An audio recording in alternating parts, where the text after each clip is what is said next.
Great. Good morning. Thank you to everyone for joining us today on Valentine's Day, both here in the U.S. And also in the EU, to celebrate and explore the future of EU-U.S. People-to-people exchanges, because we all love people-to-people. So my name is Jesse. I am working at the delegation of the EU to the U.S. in the Press and Public Diplomacy section, and I'll be the MC for today's event. We're pleased to have you in collaboration with our partners here at Georgetown, the BMW Center, and the Department of State. We will start our program with welcome remarks from the Dean of the School for Foreign Service here at Georgetown, followed by a keynote speech. Then we'll have our two interactive panels exploring different ways that we can strengthen our people-to-people exchanges, and then we'll wrap up with a reception at the end. And with that, Dean Hellman, I give you the floor.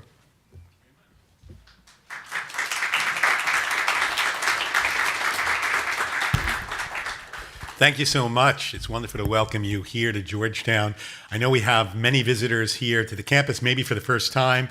And I'd like to say a few words about where you are, the place that this meeting is being held, and how appropriate it is, and in fact, indeed, how excited we are to have this group working on people-to-people exchanges to strengthen the transatlantic relationship. So this is the School of Foreign Service at Georgetown University. Many of you may not know, we are the oldest international affairs school in the United States. We were established in 1919. We just celebrated just a few years ago our centennial anniversary. And we were created with a very express mission and purpose. As you might imagine, in 1919, we were created at an incredibly turbulent time in global history. It was the immediate aftermath of World War I, the most destructive global conflict the world had ever seen. It was in the midst of another pandemic, which was killing millions. And it was, for this country in the United States, a reckoning of its changed role in the world. Prior to World War I, America was largely an isolationist power. Prior to World War I, it was the world's largest debtor nation. 10 years prior to World War I, it had the 19th largest army, just after Bulgaria. It was not a major global player. World War I transformed this country, as well as transformed the world. America went from the world's largest debtor nation to the world's largest creditor nation, as it played a major role in financing the effort to the war effort. America established a global power, military power, as well as economic power. And this country was not prepared to take on that role. It was largely inwardly focuses on its own, not long before that, Civil War, its own westward expansion, its own problems. And the mission of this school, the purpose for which it was created, was to build a new generation of leaders who would have a truly global perspective and help integrate America into a global perspective. And from the very start of the creation of this school, the idea for how that would be most successfully accomplished is to build an empathy among our students, among the next generation of leaders, for the way other cultures, other perspectives would shape and engage in world problems. So from the very start, we created a multidisciplinary curriculum that had history, economics, politics, and most importantly, language and language proficiency as the core of understanding the world. Because if you want to understand the world, if you want to empathize with the world, you have to see it from that broader perspective of inhabiting its language, understanding its culture, understanding history of different regions and different countries, the politics, as well as the global issues around. And so that has been our guiding and motivating spirit for over 100 years. It's why we were created in the first place. Now, of course, a critical part of building empathy is the experience and engagement that our students have through people-to-people exchange. And as a result, from the very start in 1919, when this school was created, integrating an engagement across borders getting students out into the field, welcoming students from around the world into our classrooms has been the core of what we do here. I am proud to say that at School of Foreign Service, 96% of our students spend at least a semester or a summer in an abroad program of some form. I'm proud to say that we have an incredibly rich and robust international community of students, so that in each and every one of our classes, you are engaging in perspectives from around the world. And this understanding of getting out into the world, getting out into the field, engaging directly with people-to-people exchanges is part of the transformative vision of building empathy for global perspectives in order to understand the world. So that's our mission as a school, and how appropriate, of course, it is then to be hosting this event and fostering what you have been dedicated to, which is building a platform for people-to-people exchanges between the European countries of the European Union and the United States. We are excited to be able to host you. We want to welcome you. This is so core to our mission that we wish you sort of tremendous success. I'm very pleased, as I said, that 96% of our students go out into the world. If you look at where they go, you will not be surprised that European locations are among the most popular. In particular, Paris, Madrid, Barcelona, Copenhagen, Amsterdam. Now, I have been encouraging students to think even more broadly about the kinds of opportunities available to them across the European Union, to really go beyond some of the most traditional and wonderful locations that those places are, and look even more deeply across the European Union, so that they can enrich their own experience, and that we can get more of the perspectives across the entire European Union.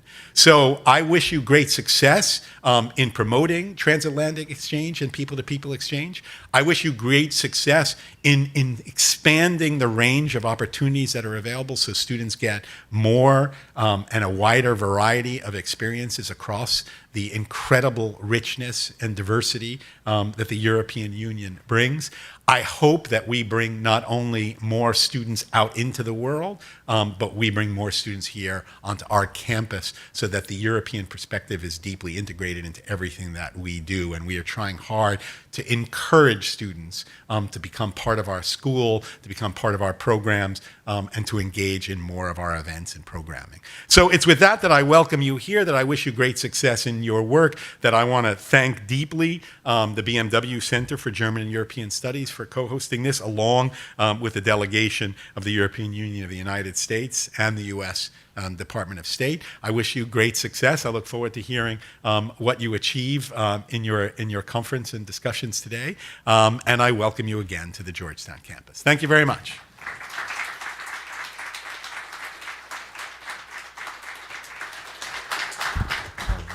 Thank you, Dean. And now I will introduce our first keynote speaker, Pia Ahenkilde Hansen, from the DGEAC, Education, Youth, and Culture. So, Pia is the Director General for Education, Culture, Youth, and Sport at the European Commission. She took this position up last year after holding a similar position in the Director General for Communication. Prior to that, she was the Director in the Director of Security General and Chief Operating Officer, and she has also worked as the Chief Spokeswoman of the European Commission and Deputy Spokeswoman of the Commission from 2004 to 2009 under the former Commission President Barroso. She began her career in political communications as an environmental spokeswoman in 1999, after having held positions in the Commission's departments for industry, information, communication, and culture. She studied business administration and modern languages at the Copenhagen Business School and political science at the Institute of Political Studies of Paris, specializing in intercultural communication and European identity. A very illustrious background and education, and we look forward to her viewpoints on the future of EU-U.S. exchanges. Pia? Thank you very much for the introduction, ladies and gentlemen. First and foremost, also from me, a happy transatlantic Valentine's Day. Let me start by thanking very warmly both the EU delegation and Georgetown University for this invitation. And although I could not join you on site in Washington, which of course I would have very much liked to do, I'm very honored to be with you today and to share our EU perspective and our reflections on international student mobility.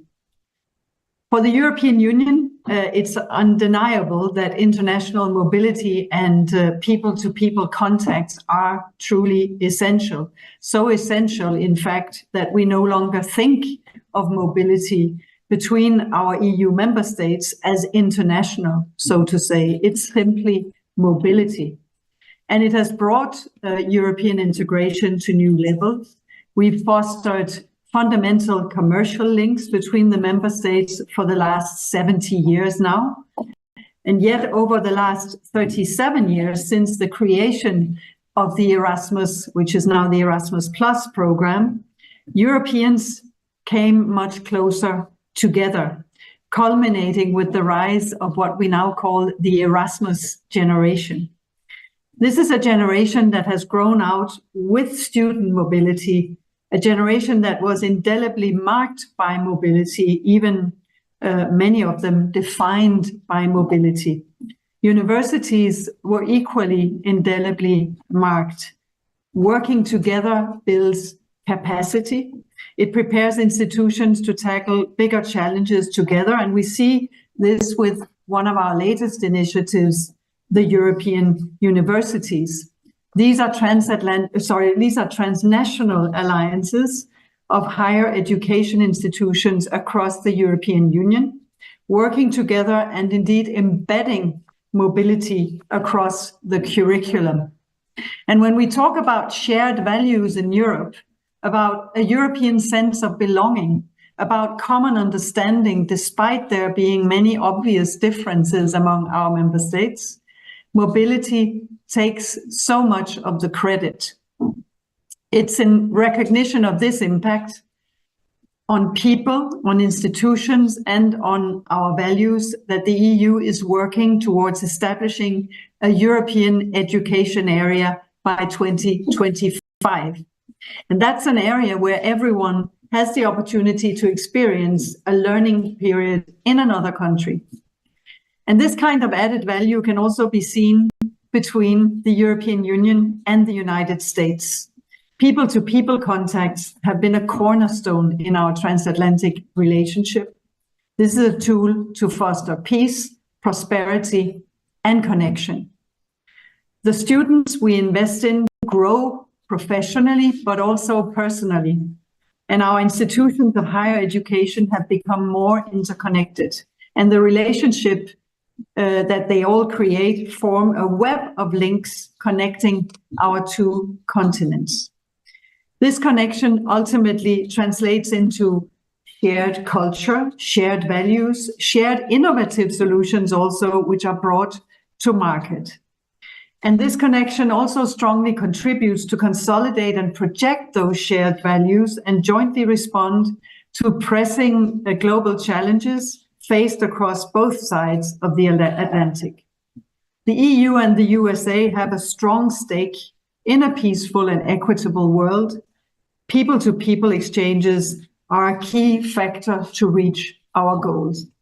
And our relationships cannot and they should not be taken for granted. So we need to continue to invest in it, especially as the challenges we face are more global and require more cooperation and empathy than ever.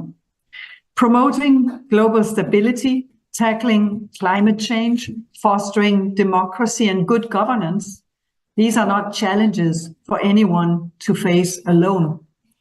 And it is vital that we use every tool towards these strategic goals.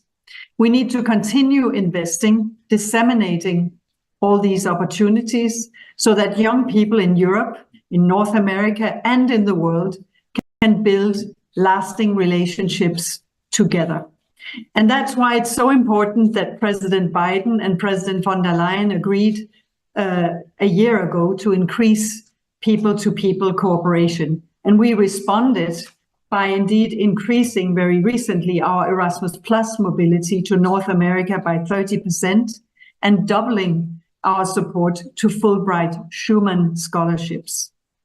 And our goal there is to offer more opportunities for our learners to connect to each other, learning new competences and also getting new ideas.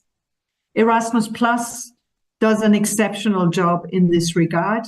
It helps to implement the Global Gateway, which is the EU strategy to build more resilient connection with the world, by providing the skills needed to tackle the common global challenges that I mentioned.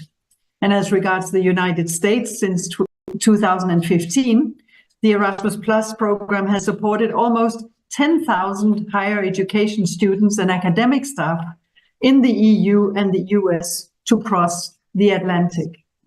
And our Erasmus Mundus joint masters provided more than 500 full scholarships for US citizens to study in Europe. Another 500 students from our countries have benefited from the Fulbright Schumann program, and the Marie Sklodowska-Curie actions continue to connect researchers from our continents. In fact, the US is the third country with the most institutional participation in the actions in the world. Transatlantic mobility is a success story on top of which we must now build, and I'm sure that all the parties in this meeting will discuss the many challenges in front of us, from the recognition of academic credits to rules for the enrollment of students on short-term mobility, from tuition fees and reciprocity to visas.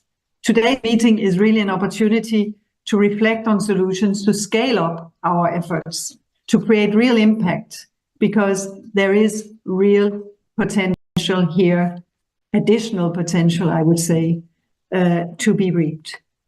And potential for a more competitive workforce, yes, but also a potential for a workforce that cooperates as well as competes.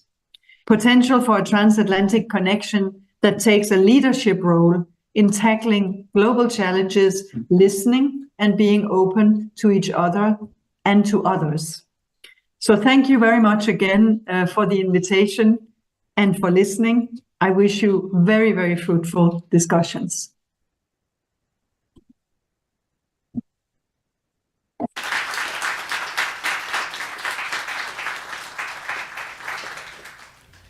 Thank you so much, Pia. And from that, we will transition to our first panel, which will look at moving forward, ways in which partners both here in the US and in the EU can boost the transatlantic partnership, moderated by Catherine Brown, President and CEO of Global Ties US. Catherine, I welcome you and the panel to the stage.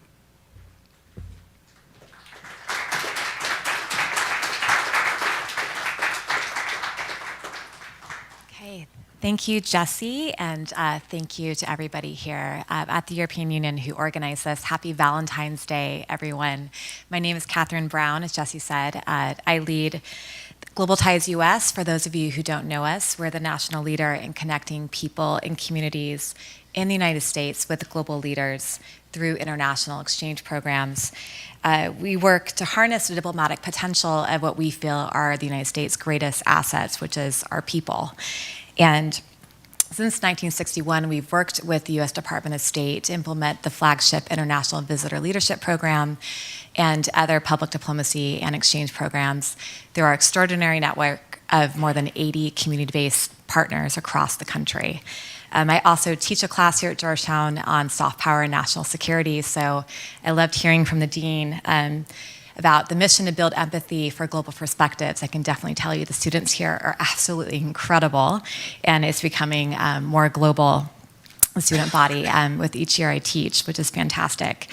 So I'm really excited to be here today with our panelists, and one who's joining us virtually on why the Transatlantic Alliance, which is a cornerstone of our national security and economy, needs to be strengthened through building relationships between our people.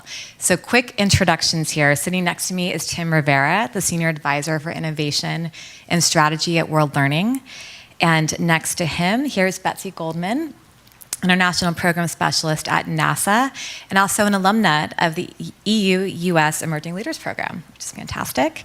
And Eric Rosand, who's Executive Director of Strong Cities Network. And on the screen with us here is Piotr Bartosowicz Maliki. Piotr, I really hope I pronounced your name correctly. Head of the EU Visitor Program, or EU VP Program, and the European Parliament. And so we're going to dive right into questions. The goal is to open this up for questions and comments from the audience attending virtually and in person as soon as we can. But first, we're going to start by going down the line, starting with you, Piotr. And if you could talk a little bit more about your work and tell us why you feel people-to-people ties between the EU and the US are critical right now. Thank you so much for hosting me. It's really a privilege for me to participate in this panel discussion. I am the head of the European Union Visitors Program, which is the flagship key strategic people-to-people diplomacy initiative of the European Union, and which was, by the way, created around 50 years ago with this single purpose in mind of building a transatlantic relationship, enhancing it, strengthening it. The participants from the US were the first ones to visit the EU within our program since 1974. And until today, the US participants constitute the biggest chunk, if I may use this word, of our distinguished participants. Around 10% of all visitors come from the US. We are nominated by our EU delegation in Washington and by our European Parliament liaison office also in Washington. This is for me personally a truly rewarding job. This is honestly the best job I have ever had. And I find it great to be able each Monday to welcome outstanding, unique, fascinating people from all over the world, including from the United States, and to talk with them in an open, frank, and candid manner about the key challenges which we face, be it on this side of the Atlantic or on your side of the Atlantic or elsewhere.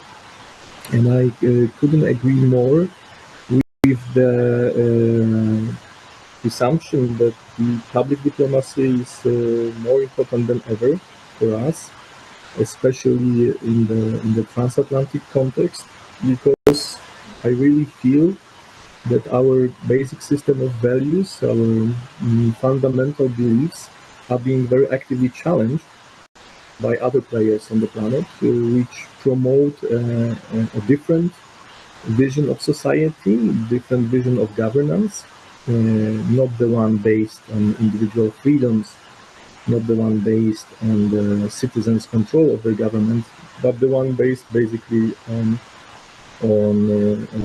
autocracy and tyranny. And I think it is our duty to actively promote the things we believe in, the freedoms, the self-governance, the responsibility of those elected vis-a-vis the voters, the freedom of choice of the politicians who represent you, and therefore I am so much feeling good at this job.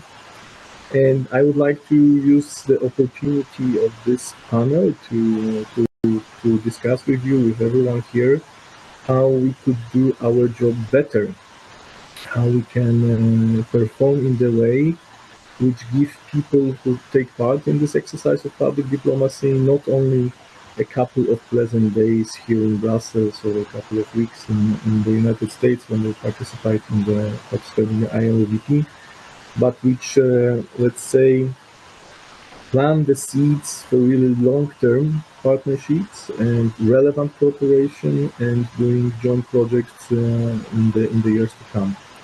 So that's my opening salvo for this panel, and I'm happy to be part of it. Thank you. Sure. Thanks, Catherine. So, Tim Rivera, I'm at an organization called World Learning. Our mission is to use the tools of education, exchange, and development to build a more peaceful, just, and sustainable world. So this work really sits at the heart of what we do.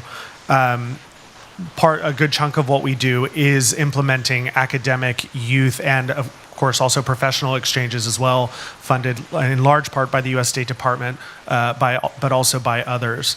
I want to sort of take this back actually to when our organization was founded 92 years ago.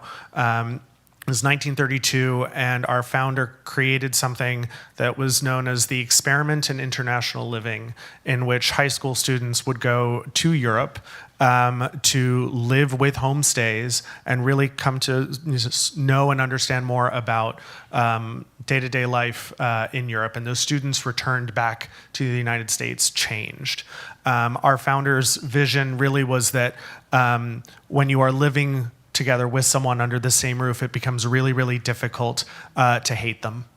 And that's something that we, I think, an ethos we continue to operate by today. So we've talked a lot about the importance of empathy in building these relationships. That's what these programs develop.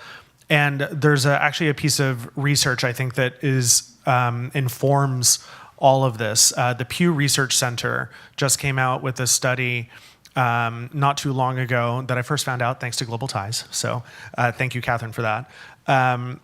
Which looked at attitudes on an interconnected world. And it found essentially that travel abroad, didn't specify exactly what kind of travel, but travel abroad increased the likelihood that someone was going to feel more connected to people across the world. It also meant that they were more likely to feel that their country should be more involved in world affairs. And it also meant that they felt their country should take into account the interests of other countries when engaging in world affairs, even if that meant compromise. Just through travel, just through that international experience, that international engagement, we can see such a difference that these sorts of exchanges and experiences can have in people's lives. Now, within the transatlantic context, I think we've heard a lot about the history of our relationship over the past 80 years. But I think we also have to remember that the Americans and Europeans who helped found that, establish this strong relationship 70, 80 years ago looked very different than Americans and Europeans of today. So as we, convene today, I encourage everyone to think about as how do we build the next generation of transatlanticists? On what basis? Who do they, what do they look like? Who are they? In our foreign policy, in our engagement, international engagement, we often think about, the lens of empathy about why should I care about these people over there? And that's where I think this travel, this sense of connection, especially on the, on a transatlantic basis, we cannot take for granted. In that regard, I think it's also critical to think about other aspects of what we refer to in the U.S. context as diversity, equity, inclusion, and access. Who are the faces of Americans and Europeans participating in these exchanges? It was interesting to hear the dean speak about the top destinations for many of his students going abroad. What would it mean to study abroad instead of in one of these larger European cities in a smaller European town or smaller European city, and vice versa? And I think there's much more that can be said about that as well. But as Piotr said, that will be my opening salvo for this. Thank you. It's a great start, Tim. Thank you. And Betsy, same question. Good morning, everyone. I'm Betsy Goldeman. I'm an international program specialist in NASA's Office of International and Interagency Relations. So you could say I'm a practitioner of people-to-people exchange, both in person and through my work, a lot of which happens through email and virtually. So this is a topic that's very interesting to me, and also, as Catherine mentioned, an alumnus of the EU-U.S. visitor program.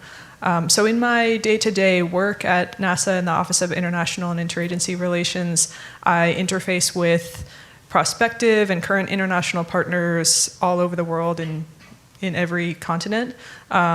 We even have partnerships that happen on Antarctica, so really every continent. And so it offers a great variety of person-to-person interaction. You deal with a lot of different other governments, universities, people who are coming from different backgrounds. And so being able to relate to people from a lot of different types of organizations is a broad communication skill set that's very important, in addition to kind of specialized skill set in, say, policy or specifically space policy. So there's a great value to people exchange and building partnerships, both in maintaining the strength of traditional historic partnerships that NASA has had, since after all, international cooperation is in NASA's founding legislation. International competition and cooperation have both been cornerstones of NASA ever since its founding. And so maintaining those traditional partnerships and also building new partnerships as there are more and more entrants into the space sector, from governments to very small organizations, universities, research institutes. And then, as I also mentioned, I was an alumnus of the EU-U.S. visitor program, so I had the opportunity to travel to Brussels and Luxembourg in October last year, and that visit was focused both on the structure of European integration and how European Parliament works, and providing a broad education and understanding to a group of 10 Americans who worked broadly in the space sector. And then we went to Luxembourg, and we were able to be exposed to the private sector, universities, and government, and the ways in which those types of organizations are involved in space in Luxembourg. And so that was a very eye-opening and interesting experience, in which I was able to bring back a lot of understanding about the way parts of Europe work, and a particular example of a small but strong European partner in space. And so I have plenty that I could share about those, but I'll just tee up my my interest in this topic and my experience in this topic with that, which is to say, both as a practitioner and a participant in the EU-U.S. visitor program, people-to-people exchange, I could say, is, I think, as important as ever. Fantastic. That sounds like an incredible experience, Betsy. And Eric, over to you, if you can introduce yourself in the work of Strong Cities Network and why you think this alliance is so critical right now. Sure. Thank you for having me, and thanks to Georgetown for offering us this great space. So I run a network called the Strong Cities Network. We are 226 cities now globally, committed to addressing hate, extremism, and polarization, and elevating the role that local governments play in essentially preserving social cohesion and maintaining local democracy. And we were initially created at a time in 2015 where the focus was really on the global terrorism problem, specifically ISIS, and cities, Europe, North America, and elsewhere that were seeing their citizens recruited and traveling over to Iraq and Syria to support terrorist groups. That's almost 10 years ago. Today, the mission is very different. It's very much focused on, as much on addressing sort of other forms of hate, other forms of polarization, other forms of community tension, where cities and mayors need to be at the forefront of the response, and they're often left out of conversations that are happening at the global level, the national level, or regional level about those often seen as national security issues. And a couple of years ago, we started realizing that cities in the US and Europe were facing similar challenges with the rising levels of right-wing extremism, polarization, disinformation, misinformation, conspiracy narratives that were dividing communities, and just sort of the rising authoritarianism around them, where cities were almost on the front lines of preserving local democracy. And there was this need to connect cities across, on both sides of the Atlantic more and more. and that a small city in eastern Germany, in fact, was facing similar challenges as a small city in western Ohio. And there was a lot to learn if you connected them. And so we started this thing called the Transatlantic Dialogue Initiative, which has been running for 2+ years with support from primarily the State Department, but some support from the EU as well, where we've been able to bring mayors, city officials from both sides of the Atlantic together in groups of maybe 30, 40 people. And we have, whether it's been in Helsinki, Berlin, Brussels, The Hague, Denver, New York, Washington. We're doing something in Bratislava next month with mainly Central and Eastern European cities and their US counterparts to look at how these similar challenges are manifesting in their cities and different approaches for addressing them. And it's become particularly clear that given the global crises from the Ukraine war to migration to the Israel-Hamas conflict now, that cities everywhere on our two sides of the Atlantic are dealing with the local manifestations of this and the risk that these global crises are can tear apart their cities. But it's the mayors and local governments who are rarely consulted by whether it's the US government, whether it's the EU, whether it's national governments in Europe on the solutions. And so while we're really invested on strengthening the ties on the transatlantic city to city, which I think has often been overlooked in terms of the people to people, not that the people to people is, the students and the individual professionals is not really important, but I think more attention needs to be given to the city work transatlantically. And then in the next go around, I'll talk a little bit about sort of to complement the horizontal cooperation that we're pursuing, how this can hopefully lead to more vertical integration in policymaking. So I'll get to that the next round. Great. We'll definitely come back to that. And Jesse, do we have until 11 or 10 to 11? Until 11? Fantastic. Okay, so we have a little bit more time for me to ask questions then. So Piotr, I'm going to go back to you, and if you could talk and expand more about the role of alumni networks and how they help sustain and strengthen transatlantic connections long after the actual program is over. And how do you invest in alumni networks? Thank you so much for this question. And indeed, this is something which we work quite hard on right now. We would like our alumni to remain interested in the partnership with the EU, to remain engaged, and we offer them a couple of possibilities to do that. The first is the online community, which we created specifically for that purpose. It's a safe IT environment where you register and you are able to get in touch with the alumni from your own country, from other countries, the alumni which share your interests and topics. And also you can interact there with the EU colleagues who are subscribed to the same platform. This is one channel of communication. The other is the regular publication of web blog posts prepared by our alumni on our main web page.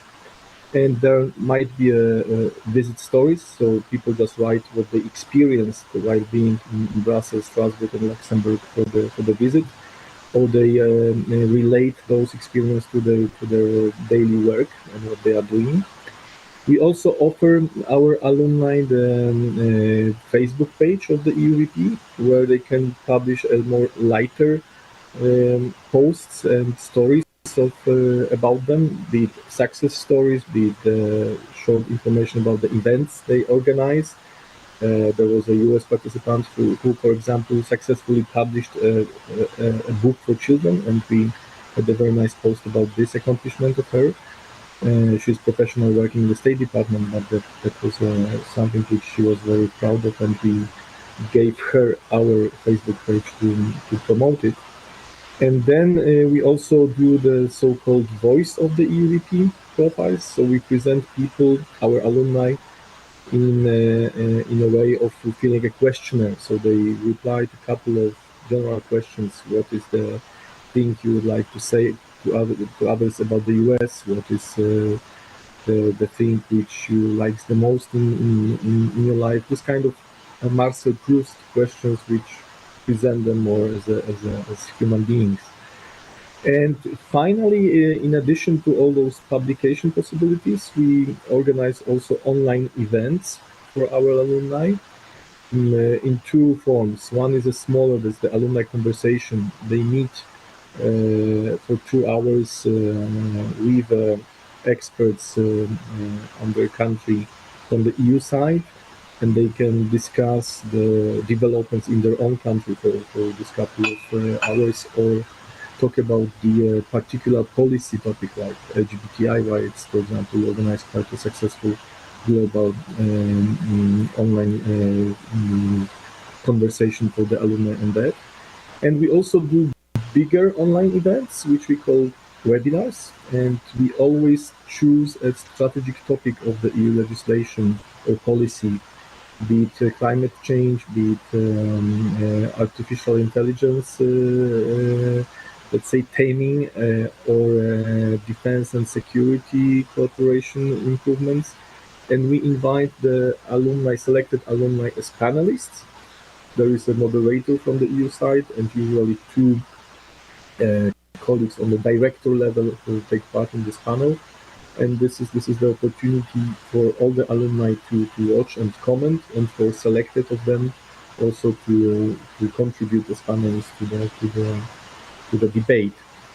But we really feel, I'm honest with you, we really feel that it's not enough, and that's actually what we look for very actively now, also talking to colleagues from other public diplomacy programs in the world, how to make it even better and more intense. We also realize that it's actually quite time and energy consuming, even this maintenance of the online community that requires dedicated people. So this is something which we cope with, and it's a work in progress, I would say. We are only partially happy with the results, and this is definitely for us the way forward, to try to involve the alumni more, to make the cooperation post-visit relevant and meaningful for them. One example which is just coming from last week's, which I would like to happen more often, is the cooperation we had with a U.S. Congress colleague, a lady who works in the appropriation committee, and who sent her collaborator to Brussels to study how the European Parliament welcomes new members after the elections. And she spent a week here. She spent a week also in Germany, in Bundestag, learning the same things. I personally made her connections and contacted her with colleagues here. She came back to Washington equipped with really down-to-earth knowledge, documents, working documents on how we do it here, to look for best practices. And I would like such projects to happen much more often, to give our alumni practical support in their professional lives, and to, as I said, make it relevant and meaningful for them to be part of the network. Thank you. Thank you. Those are fantastic examples, and definitely, thank you, Piotr. And it definitely to maintain those alumni relationships, you do need to rely quite a bit on technology. And so I wanted to turn to Tim and ask about ways that technology can be further leveraged to facilitate exchange experiences across the Atlantic. Sure. Well, we have one example today with us, with Piotr having joined us remotely. But I think we have to start by thinking about, we have to remind ourselves that technology is a tool. It's not an end in itself, right? So what do we want the technology to help us to achieve? And I think what we can all perhaps agree on is that it allows us to share the benefits or expand the benefits of these sorts of people-to-people exchange programs much more broadly than we would otherwise. But I think we also need to keep in mind that there are certain kind of foundational conditions that are required in order for individuals, whether they be young people, students, or otherwise, to be able to engage in this. It's a certain minimal level of digital literacy. It's ensuring that they have access to the hardware to be able to engage in these programs, and sufficient internet connectivity. And that's not necessarily true across all of our continents. So I think it's important to remember about who might even still be excluded when we think about leveraging technology. But that I will say that technology can also be utilized in a way to change the experiential nature of these sorts of programs. So, which tools do you use and how do you use them? So if I can provide an example from within World Learning's own portfolio, back in 2016, again, with the support of the State Department, we started something, I mentioned the Experiment in International Living, which was one of our foundational programs. We created the Experiment Digital, which is a digital virtual exchange which has thus far been focused on the MENA region, Middle East and North Africa. And we've had just within the last 3 years, more than 2,000 participants. So you can see, there's definitely scale there. But which tools do you use to ensure that that experience is still one that is active, that it's engaged, that it's collaborative, so that you can continue to build that understanding and empathy? So within the Experiment Digital, we have used, yes, Zoom, but then also Padlet or Canvas, Flipgrid, these kinds of tools that allow for participants to work on something together. We have also, through some of our other programs, used Discord as a platform for collaboration virtually. So I think it's important to understand what is the purpose of the tools that you're looking to use. I would also want to say that there are massive opportunities for positive integration of virtual reality and augmented reality as a way of, I think to date, so many of these tools have transported us into, Mark Zuckerberg called it the metaverse, which was, a digital universe. I think people want virtual reality to transport them to a different reality. So how can we leverage and invest in these tools to potentially use for people-to-people exchange in a way that's more sustainable, because we're reducing carbon emissions, but that also dramatically increases accessibility, because it's way cheaper to implement, so long, again, as you have those sort of foundations underneath. So I think it'd be really interesting, whether for the private sector or others, to see whether or not there is opportunity for engagement and investment, certainly in that sphere. Great point. And so I'm going to ask 2 more questions of the panel, then we're going to open it up. And I'm first going to go back to Eric and hoping that you can expand on those vertical integrations that you hinted towards and the people-to-people ties within them. Sure.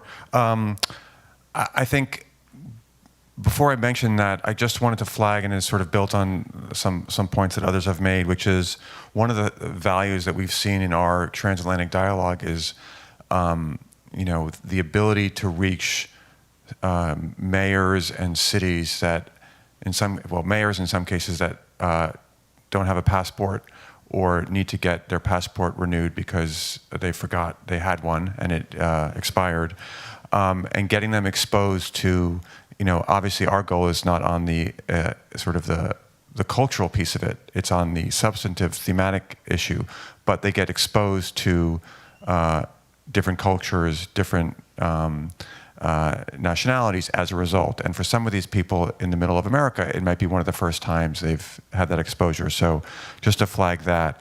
And we are also very focused on the underserved communities. So making sure that we get mayors from, for example, we have one of our most active mayors now is a mayor from Kinston, North Carolina, a small city of 30,000 people in, I believe it's the eastern part of North Carolina, mainly African-American city population. And he's incredibly active in our network now internationally and really benefiting from that exposure that he's getting and he can bring back home to his people. On the sort of the vertical piece, so we as in most city networks look at this piece, right, city to city. But we don't do it just for the purpose of connecting, so the sharing and learning. We also do it so there's recommendations, policy ideas coming out of those dialogues that can be fed up and inform national, regional, and international policymaking. Because too often we find that international and national governments, international organizations and national governments love to support the people-to-people exchange, but that's very distinct from their policymaking process.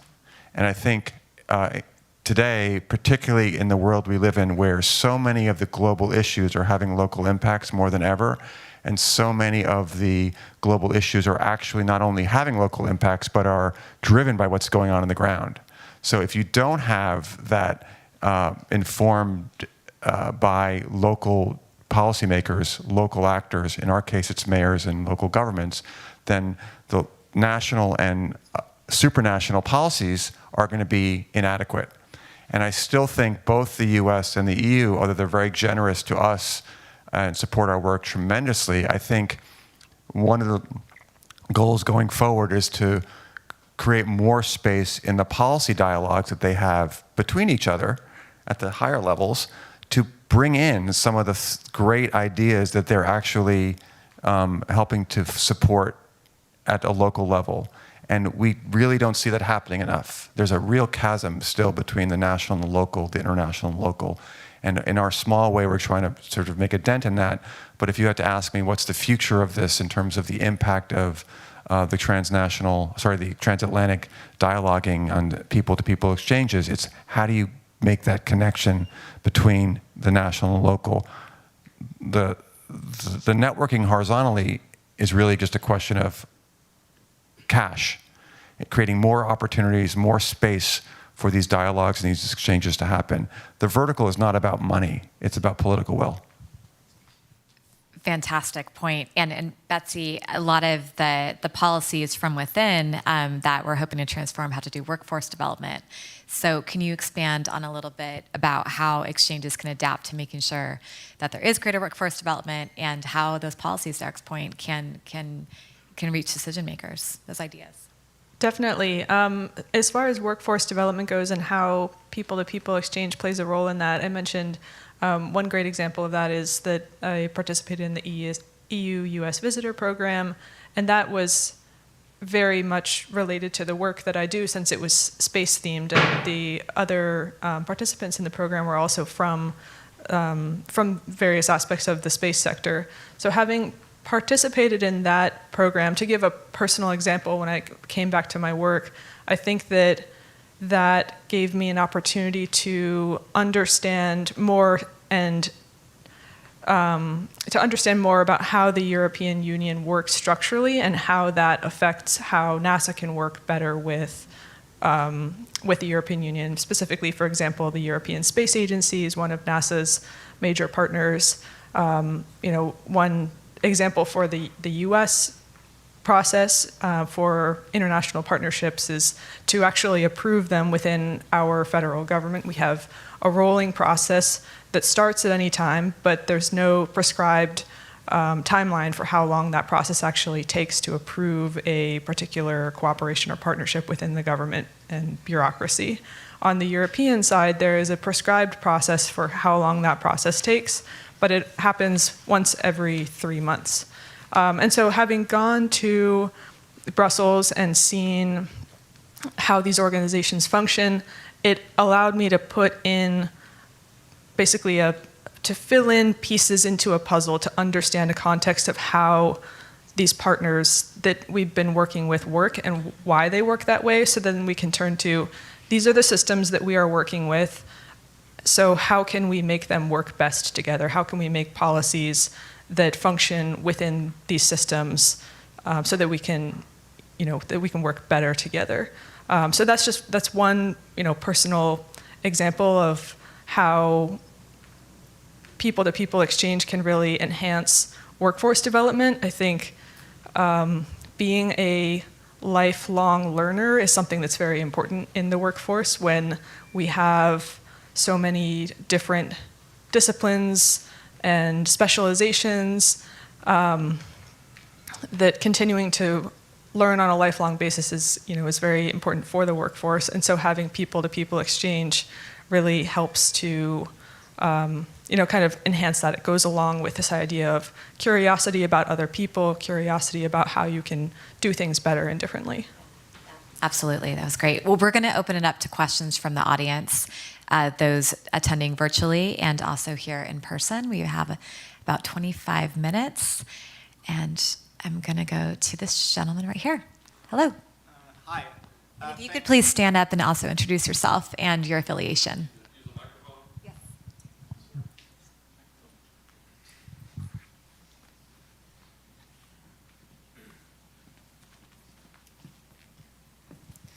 Hi, I'm Dominic. I'm a recent graduate from the Hertie School, which is in Berlin, and nobody knows in the US, but not so important. Thank you all for being here, sharing your insights, and giving me a little hope. I am quite worried, not only about the split between the American society and the European societies, but also about the split within our societies. And I feel that a problem that we often have with trying to build people-to-people relationships is that we only get those people who are already very likely to travel, those people who studied or are studying. And so it was really great to hear from you, Eric, about mayors that forgot they had a passport, and also from you, Tim, that your organization brings college or high school students across the Atlantic. So my question to all of you is, what can we do to not only reach those that are already likely to cross the Atlantic by themselves? Fantastic question. Tim, want to go ahead? I think you have to think a couple of things. One, you have to define very clearly what you mean by diversity within a particular cohort. For example, if you are recruiting for a set of exchanges. I also think, and it may be cliche to say this, but I really do mean it, you do have to meet people where they are. You can't just expect a diverse cohort to apply to your programs, but you actually have to go out into those spaces and find people. And I think that's oftentimes where it's more difficult to expend resources, but I think it's really important that you can't just sort of put a call out there, and you cannot build it and expect people to come, if I can use that very Americanism from the Field of Dreams. You actually have to go out and recruit people to bring them in to ensure that diversity that you're talking about.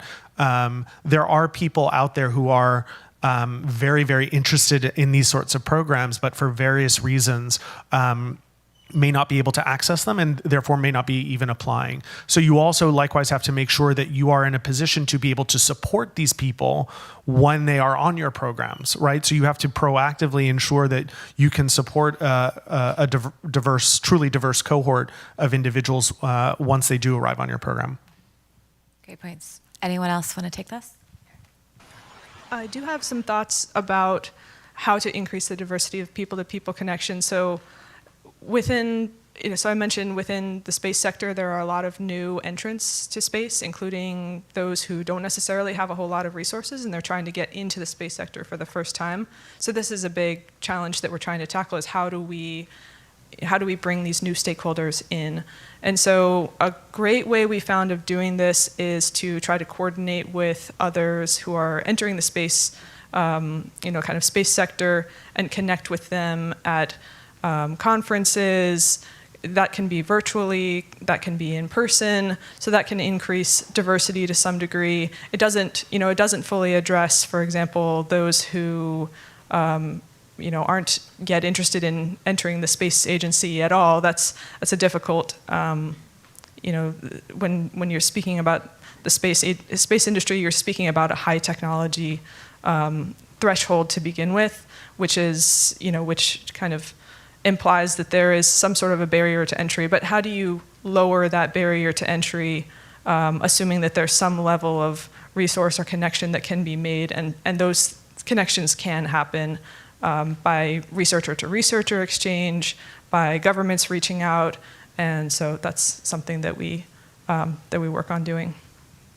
Yeah, that's a great question, and I think what we try to do is bring people into our network based on sort of awareness raising around the threats in their communities, and how these connecting with international counterparts, in this case Europe, is actually a way that they can help serve their community. It's not just about the people-to-people connections, because in some cases that's not going to be the enough of a incentive for some of these representatives in underserved communities to justify the time and the not the expense because we pay for it, but the time out of their city to make these connections. But if they can bring back something to their city that actually is going to help their city, then it's easier. So that's sort of our line of argument with them is this is going to help your city, and it's not about the people to people per se, it's about helping your city, and this is an avenue to do that. Yeah. Excellent framing. Piotr, anything you want to add to this question? Thank you so much. First of all, I'm always seeing a glass rather half full than half empty. I believe that we don't need to be too much worried about the split between US and Europe. Let me assure you that there is a really huge pool of Europeans who respect US, who believe in our partnership, believe in this set of core values we have together. So I would be a bit more optimistic in terms of the future of cooperation of our societies. But our colleague had a very justified question about this diversity and avoiding of risk of talking to people who are already persuaded and convinced of the need of cooperation. What we do as the EUVP is always insist on our EU delegation in Washington and the European Parliament liaison office to reach out outside of the belt and to invite young political leaders and opinion formers also from states, 50 states. So you really have a big pool to choose from, and also to try to be diverse as far as gender and ethnicity is concerned. And we succeed with this. We need to carry on and indeed be careful to reach out to those all relevant segments and communities of the US society. So it's an ongoing task for us indeed. Wonderful. Thank you. Jesse, is there a question from the virtual audience? If not, we'll move back to the in-person audience.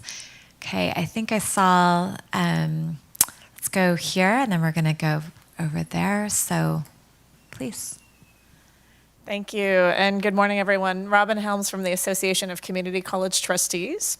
So building on the theme of DEI and what we just talked about, Tim, I loved your points about bringing people very consciously to the table, but also the workforce development piece. I'm interested to hear if and how your organizations have engaged with U.S. community colleges and potentially students and others in that work, either to bring our students abroad and bring access to that population, but also to tap their workforce development potential and some of their really excellent training programs that contribute to solving some of the global challenges that we've been talking about. Great question.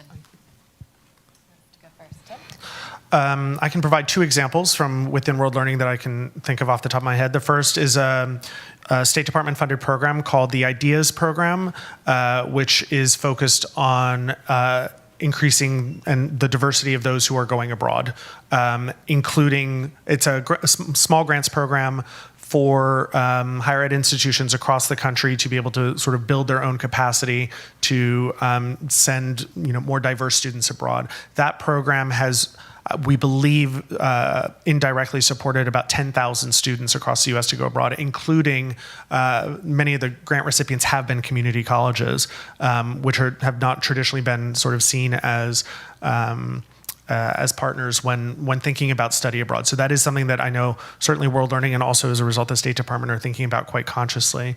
The second is actually a little bit more unusual and somewhat connected to workforce development.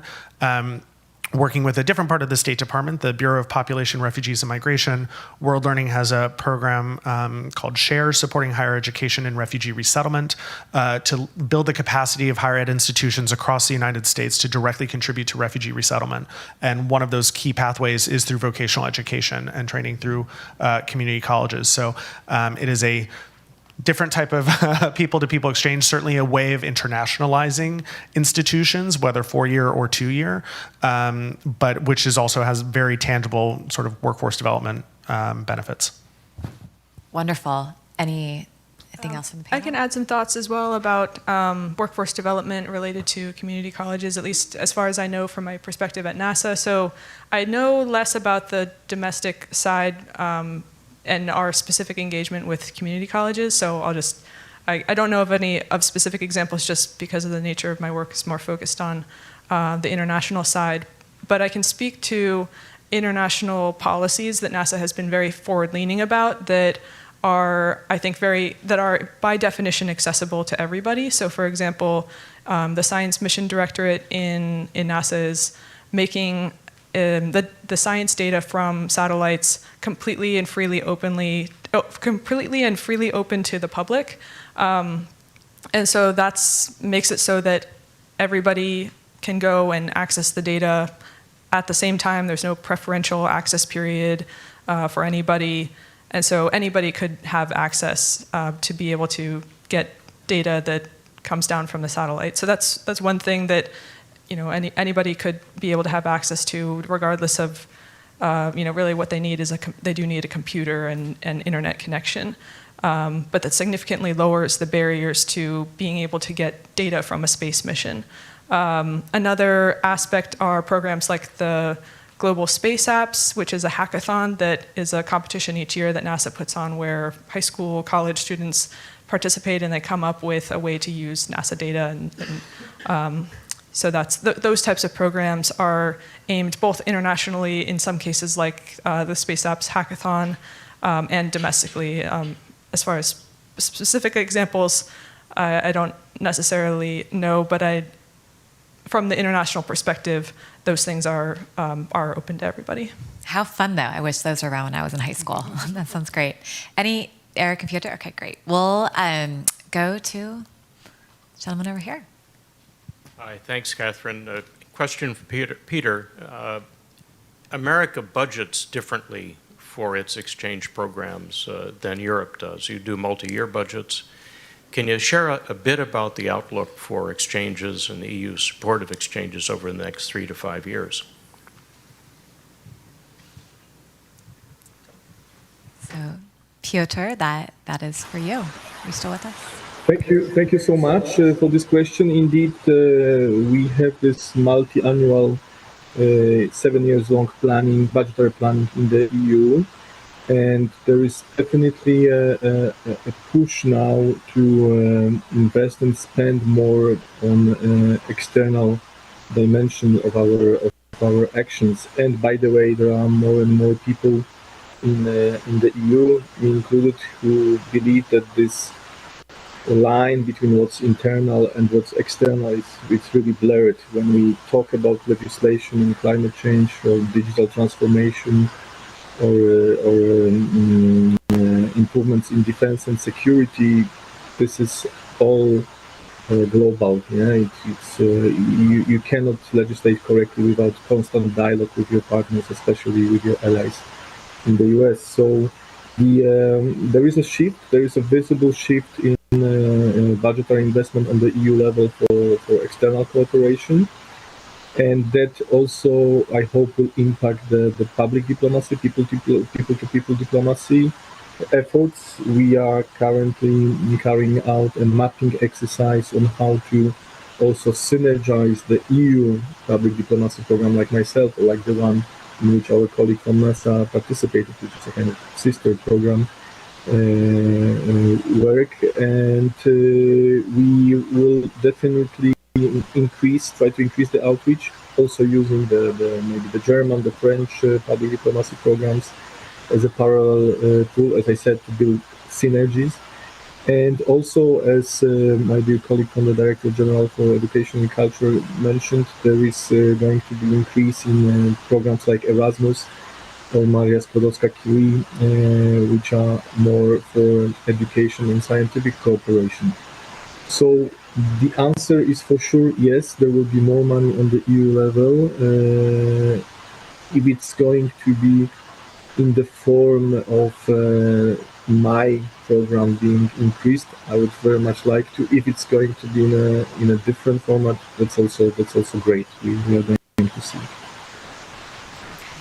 Okay. Thank you, Piotr. And Tim, you said you wanted to chime in on this too? Just to say briefly that, it does seem somewhat remarkable from a U.S. perspective to see, 7-year-long EU budgets. But the predictability that offers does mean that, especially with these exchanges, you are looking at long-term investments, right? And so having that predictability is really, really important. That assurance is really, really important, even with some flexibility over the course of that 7 years. Yeah, absolutely agree. And thank you, Alan, for the great question. And other questions in the room?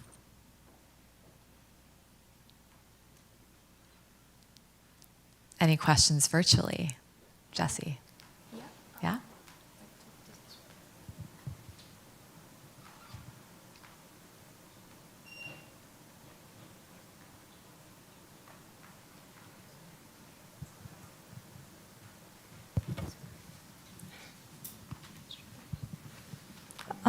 Yeah, so there is a question online from Brussels, actually.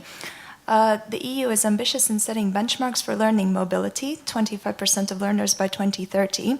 And the question is, should we extend this type of ambition to transatlantic mobility? And would a benchmark help to increase mobility in both directions? All right. Okay. Who would like to take that? I Go can, ahead, Tim. yeah. That is quite an ambitious benchmark that the EU has set. I think if you look actually at the most recent Open Doors data that IIE and the State Department have supported producing, right now the percentage of Americans studying abroad in Europe is up to 71% back in 2021, 2022. That's a huge amount. It's about 138,000 American students. That's up from about 54% where it was pre-COVID. So it's really interesting to sort of see and observe that dynamic. Coming back in the other direction, around that same time, 2021, 22, recognizing that we're still kind of coming out of the pandemic, there were about 90,000 Europeans who came in this direction. So there is still very much an imbalance there. So I think if there are certain sort of metrics or targets for folks to set in that regard, I think it's important to think primarily about, accessibility. Who are these students who are able to go in both directions? But then also potentially seeing if there's anything that can be done to address that imbalance of so many more Americans heading to Europe than vice versa. So, from my perspective, that's kind of what I would think about is, as we think about increasing accessibility to these programs, what are some of those obstacles that can be removed through, governmental or non-governmental action? Pia, the Director General for Education, Culture, and Youth, mentioned, tuition, credit, mutual credit recognition, visas, the visa waiver program. There are several others. So thinking about what are those obstacles that or barriers that need to be removed in order to, further diversify participation on both sides of the Atlantic, but also potentially bring those European numbers up. Excellent points. And Eric, do you want to weigh in on this as well? Not to call you out? Okay. All right. Wonderful. Yes, sir, please. You, sir. Yes, for you. Yeah. I'm Peter Humphrey, an intelligence analyst and a former diplomat.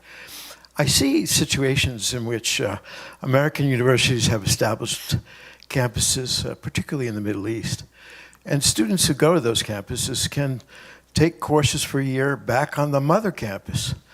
And students from the mother campus can go off to Abu Dhabi or Qatar for a year likewise.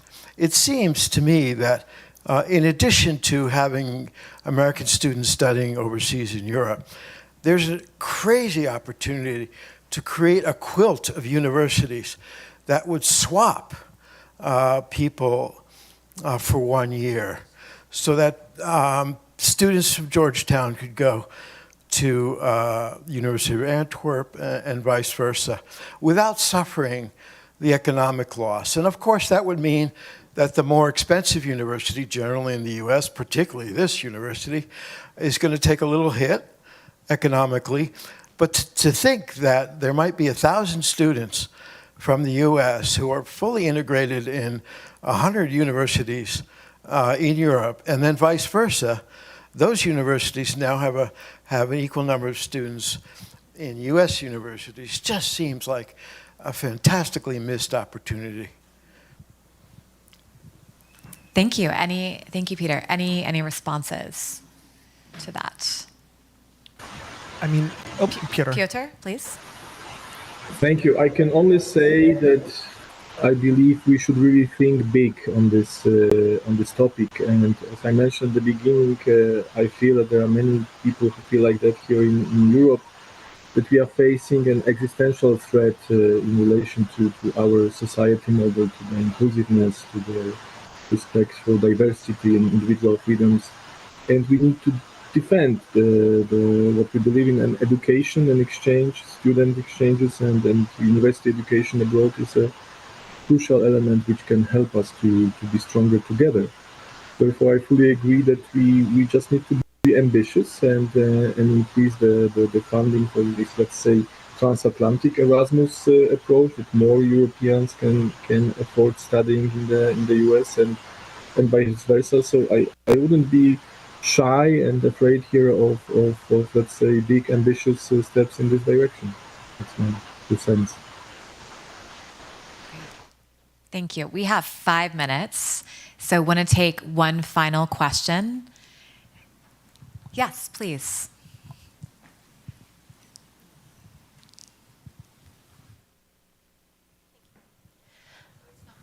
Go. No. Oh, was it?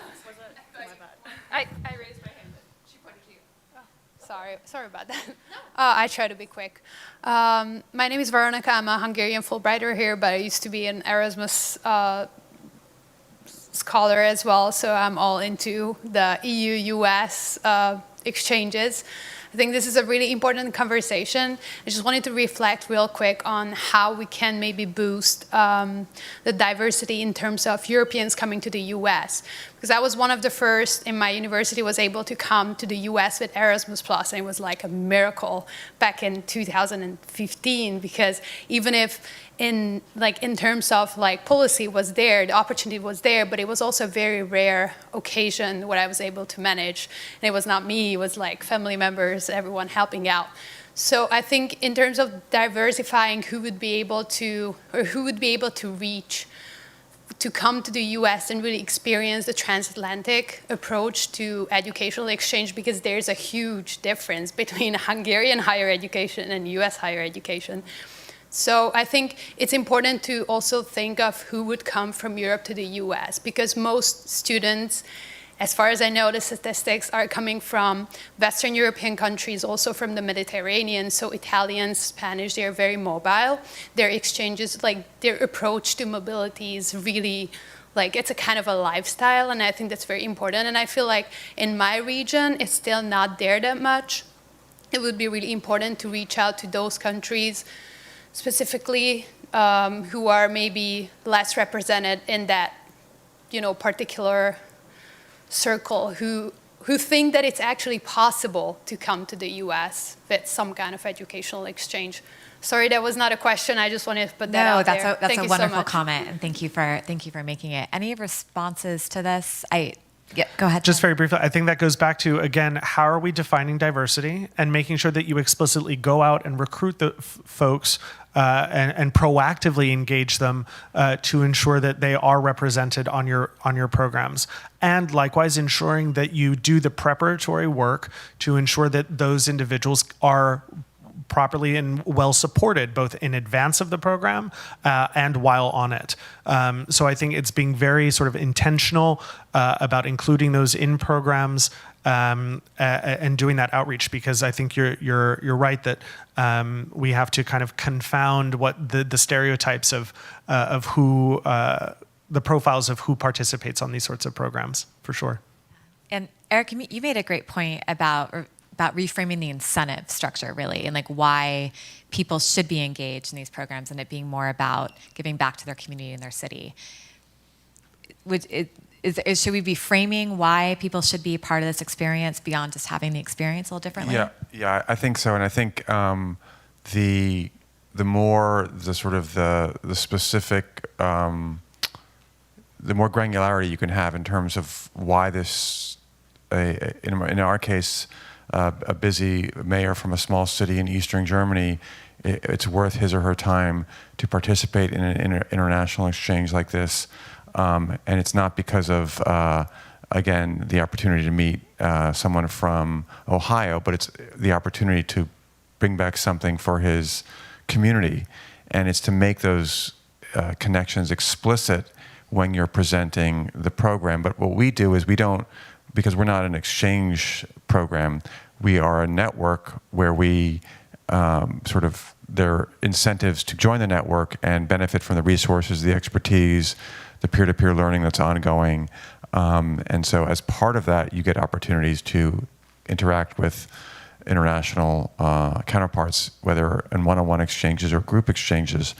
But we still have a lot of, frankly, a hard time in the further east you go in Europe. It's harder to convince local government officials that it's worth their time to engage across the ocean. They're much more focused on engaging across their continent to the west, Western Europe. But because of the threats and issues that we deal with in our network, which are, for them, it's very much transatlantic, it's very much interconnected, that it's really incumbent upon them to break out of this mold and for us to help them break out of this mold. But it's not easy. I mean, but when we do find, last January we had 2 mayors from small towns in eastern Germany come to Washington to meet with other mayors from the U.S. and elsewhere, and they got so much out of it, and they were so happy they came, and so it's, when we do break through, it's very, very satisfying. We need to rely on our alumni networks as well to make that case. So, well, we are out of time. Please, everyone, join me in thanking our incredible panelists and their diverse perspectives. Thank you, Piotr.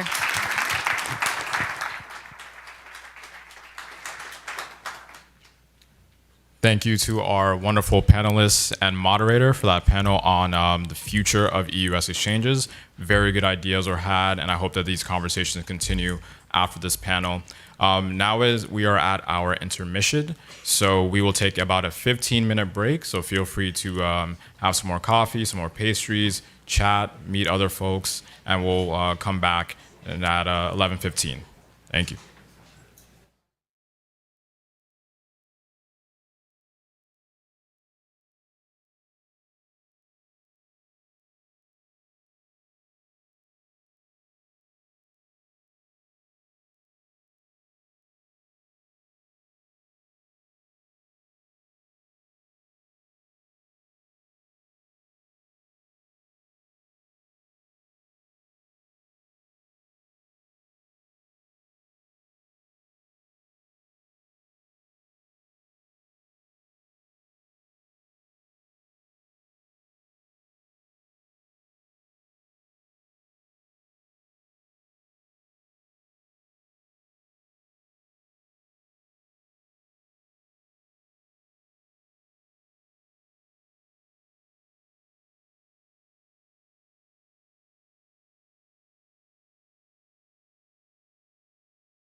All right, thank you everyone, and welcome to those who are now joining us. It is a pleasure to have you here, and also welcome back to our virtual participants.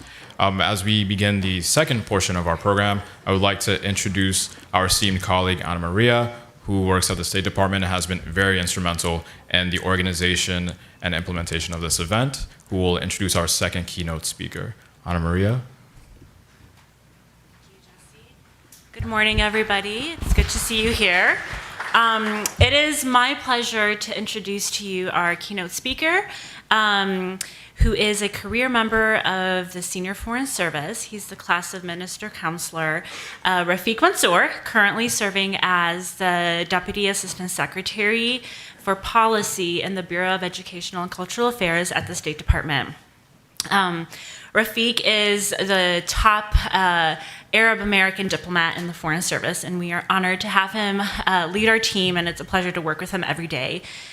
Previously, he served as the Chief of Mission in Singapore. He's also served as Chief of Mission at the U.S. Embassy in Yerevan in Armenia. He has extensive experience working on European issues and with European countries. He served as the Senior Deputy Director of Public Diplomacy in the State Department's Bureau of European and Eurasian Affairs, leading our public diplomacy efforts, our policy, and managing resources in 50 countries.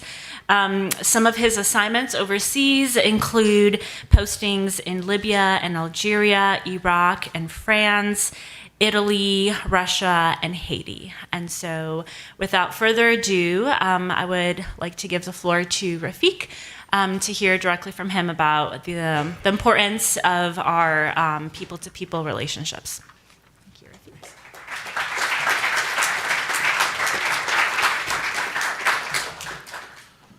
Good morning to all of you. So I actually spent half of my 25-year diplomatic career serving in Europe and working on European issues. So it's really a pleasure for me to share the room today with an audience that not only believes and understands the importance of the transatlantic relationship, but also has a special place in its heart for people-to-people ties and exchanges. Relations between countries is definitely not just the relation between governments, but what is frankly more lasting is the relationship among the people. It is this people-to-people connection that will help us understand each other. And it is the way that we share our values and our culture. And those interactions will lead, hopefully, to better bilateral and multilateral action and cooperation among the nations. So the United States and the European Union, we have built our partnership on a foundation of shared values and a common vision. This includes a commitment to democracy, the rule of law, respect for human rights, economic opportunity, and the pursuit of transatlantic prosperity and security.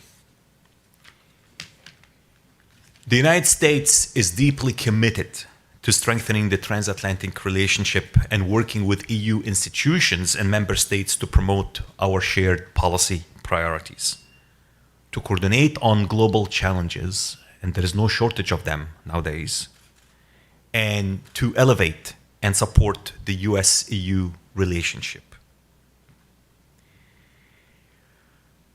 The transatlantic relationship today is strong.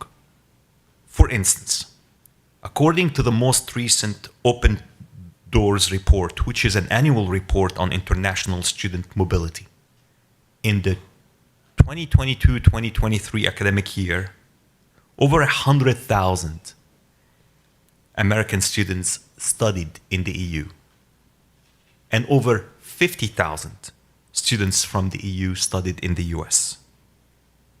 This represents an almost 10% increase from the previous academic year. President Biden, President von der Leyen, and President Michel affirmed this once again when they met last October during the US-EU summit that was held here in Washington. In the joint statement from that summit, the leaders addressed the importance of people-to-people exchanges. The statement read, and I quote, "To preserve the strength and longevity of our transatlantic relationship, the United States and the European Union endeavor to increase vital people-to-people exchanges." And we have already started to deliver on the promise of deepening our cooperation through exchanges. In conjunction with last October's US-EU summit, the US Department of State agreed to increase its funding for all 19 Fulbright commissions in the European Union, as well as the Fulbright-Schumann program by 4.5%, for a total increase of roughly $1 million. The European Union also announced its plan to increase its funding to the Erasmus Plus program and to double EU support for the Fulbright-Schumann program, which supports research on the US-EU transatlantic agenda. And Fulbright is just one of the many exchange programs that's bringing the US and the EU closer together. Designed to foster the next generation of transatlanticists, the EU mission to the US has funded a series of 3-day study tours for US Gilman scholars studying in EU countries to visit key EU institutions in Brussels and to engage with EU leaders, technocrats, and student groups, as well as robust interaction with leadership from the US mission to the EU.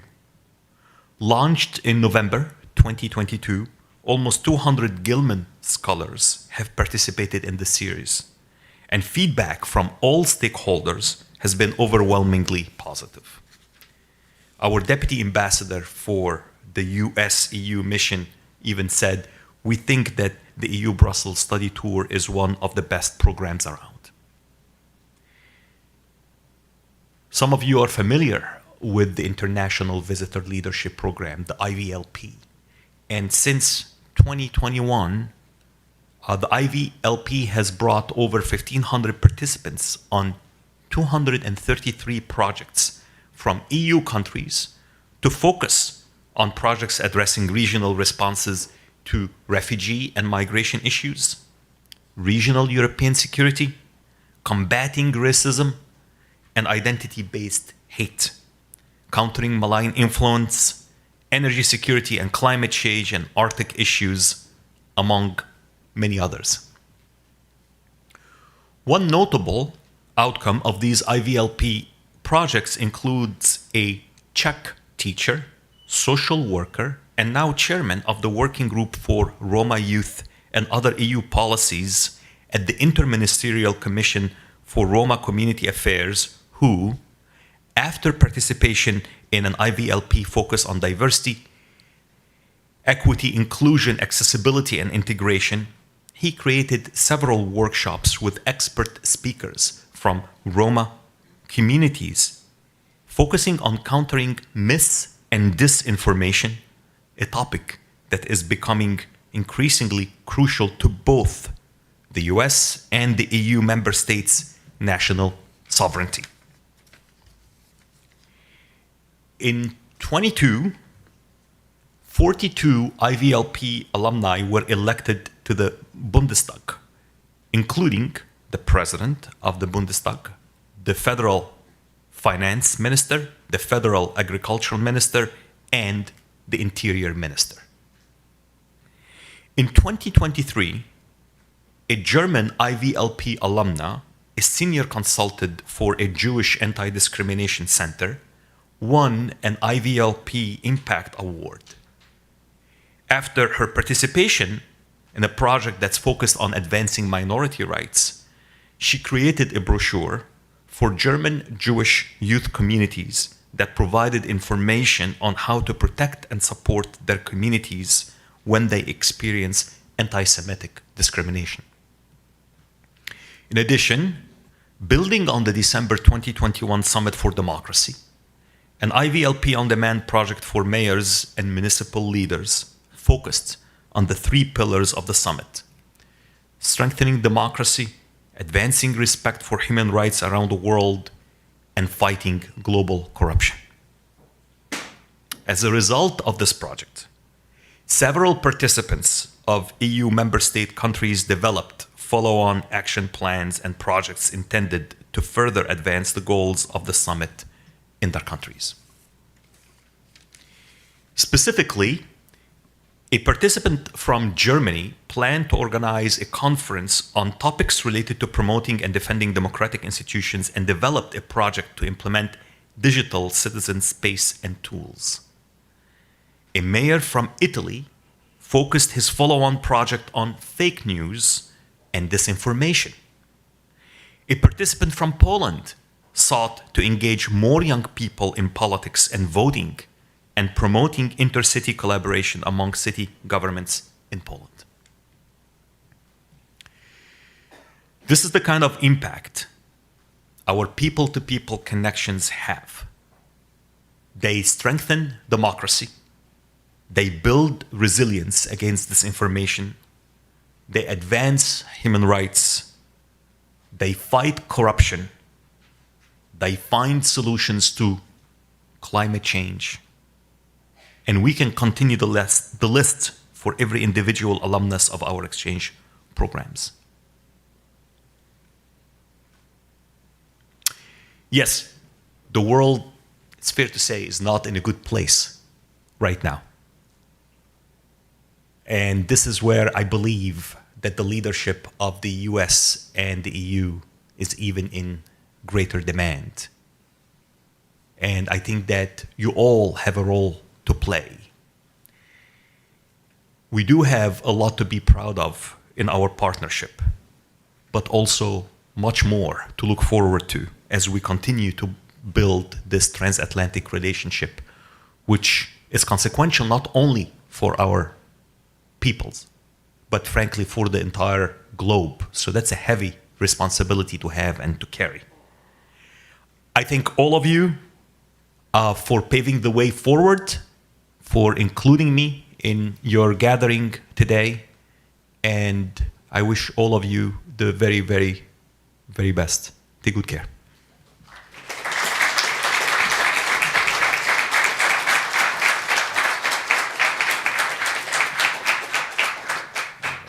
Thank you for your words, your perspective on how EU-U.S. exchanges can champion shared values such as democracy, human rights, and freedom, and for your positive outlook on what the future of those exchanges will be. And now, I'd like to introduce our second panel, which will focus on the role of the private sector and how we, on the EU and U.S. sides, can engage the private sector in strengthening our exchanges. This panel will be moderated by Shanique Street, Executive Director of Programs at the U.S. Chamber of Commerce.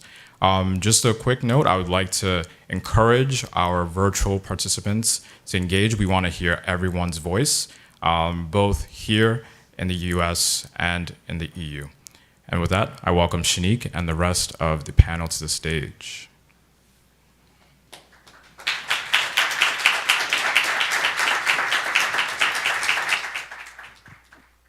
Thank you, Jesse.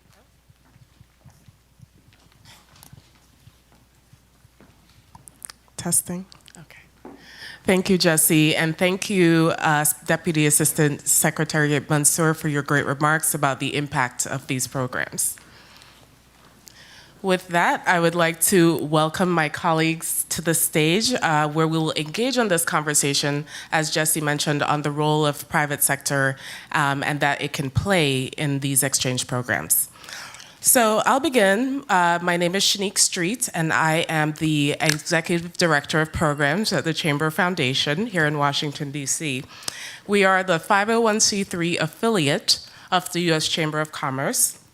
And at the foundation, we harness the power of business to solve some of the world's greatest challenges and challenges facing those in America as well. With that, I will turn to Dr. Barrett Haga to introduce himself. Good morning. I'm Barrett Haga. I'm the brand new Senior Advisor for the Private Sector Exchange at the U.S. Department of State. My role involves providing strategic insights and guidance for over 300,000 individuals here on various exchange programs here. Prior to this, I held senior positions at the Department of Commerce, where I managed a broad spectrum of economic engagement in international affairs activities. Notably, for the European Union, I established the Americas Competitive Exchange, which is the premier economic development, innovation, and entrepreneurial network of the Americas, for which the European Union was a strong strategic partner on the innovation pillar.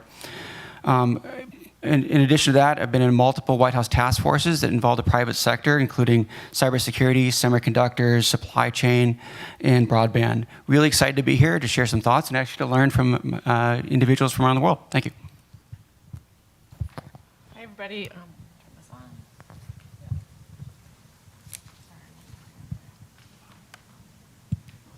Yes? All right.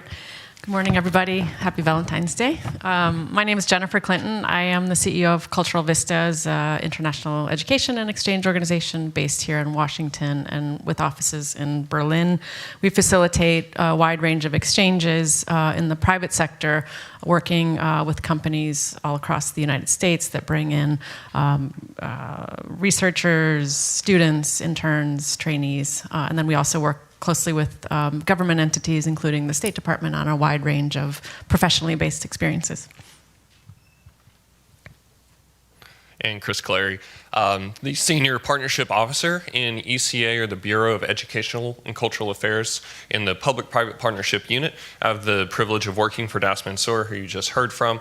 And so what we work to do in P3, or the Public-Private Partnership Unit, is to develop partnerships between the private sector and the U.S. government. And we'll get into a lot more of that. But before I joined the State Department, I had the opportunity to work for an NGO globally, managing the Europe portfolio with a strong focus in Ukraine. And then prior to that, had the opportunity to serve in the U.S. military. Thank you. And Salvatore, we'll now turn to you. Hello, everyone. Good afternoon from Europe, actually from Spain today. Salvatore Nigro, the CEO of Junior Achievement in Europe. As many of you know, I'm sure some of you in the room have gone through Junior Achievement in US since we are 105 years old, when back in 1919, someone saw that there is a disconnection between what is taught in the public education system and what the private sector expects when the young people get into the world of work or they create their own company. And since 1919 in US, then in the 60s, Junior Achievement brought that model into Europe, where today we are in 40 European countries, and every year we provide learning opportunities globally to 15 million young people, out of which 3 million are in US and 6 million are in Europe. Those lovely introductions.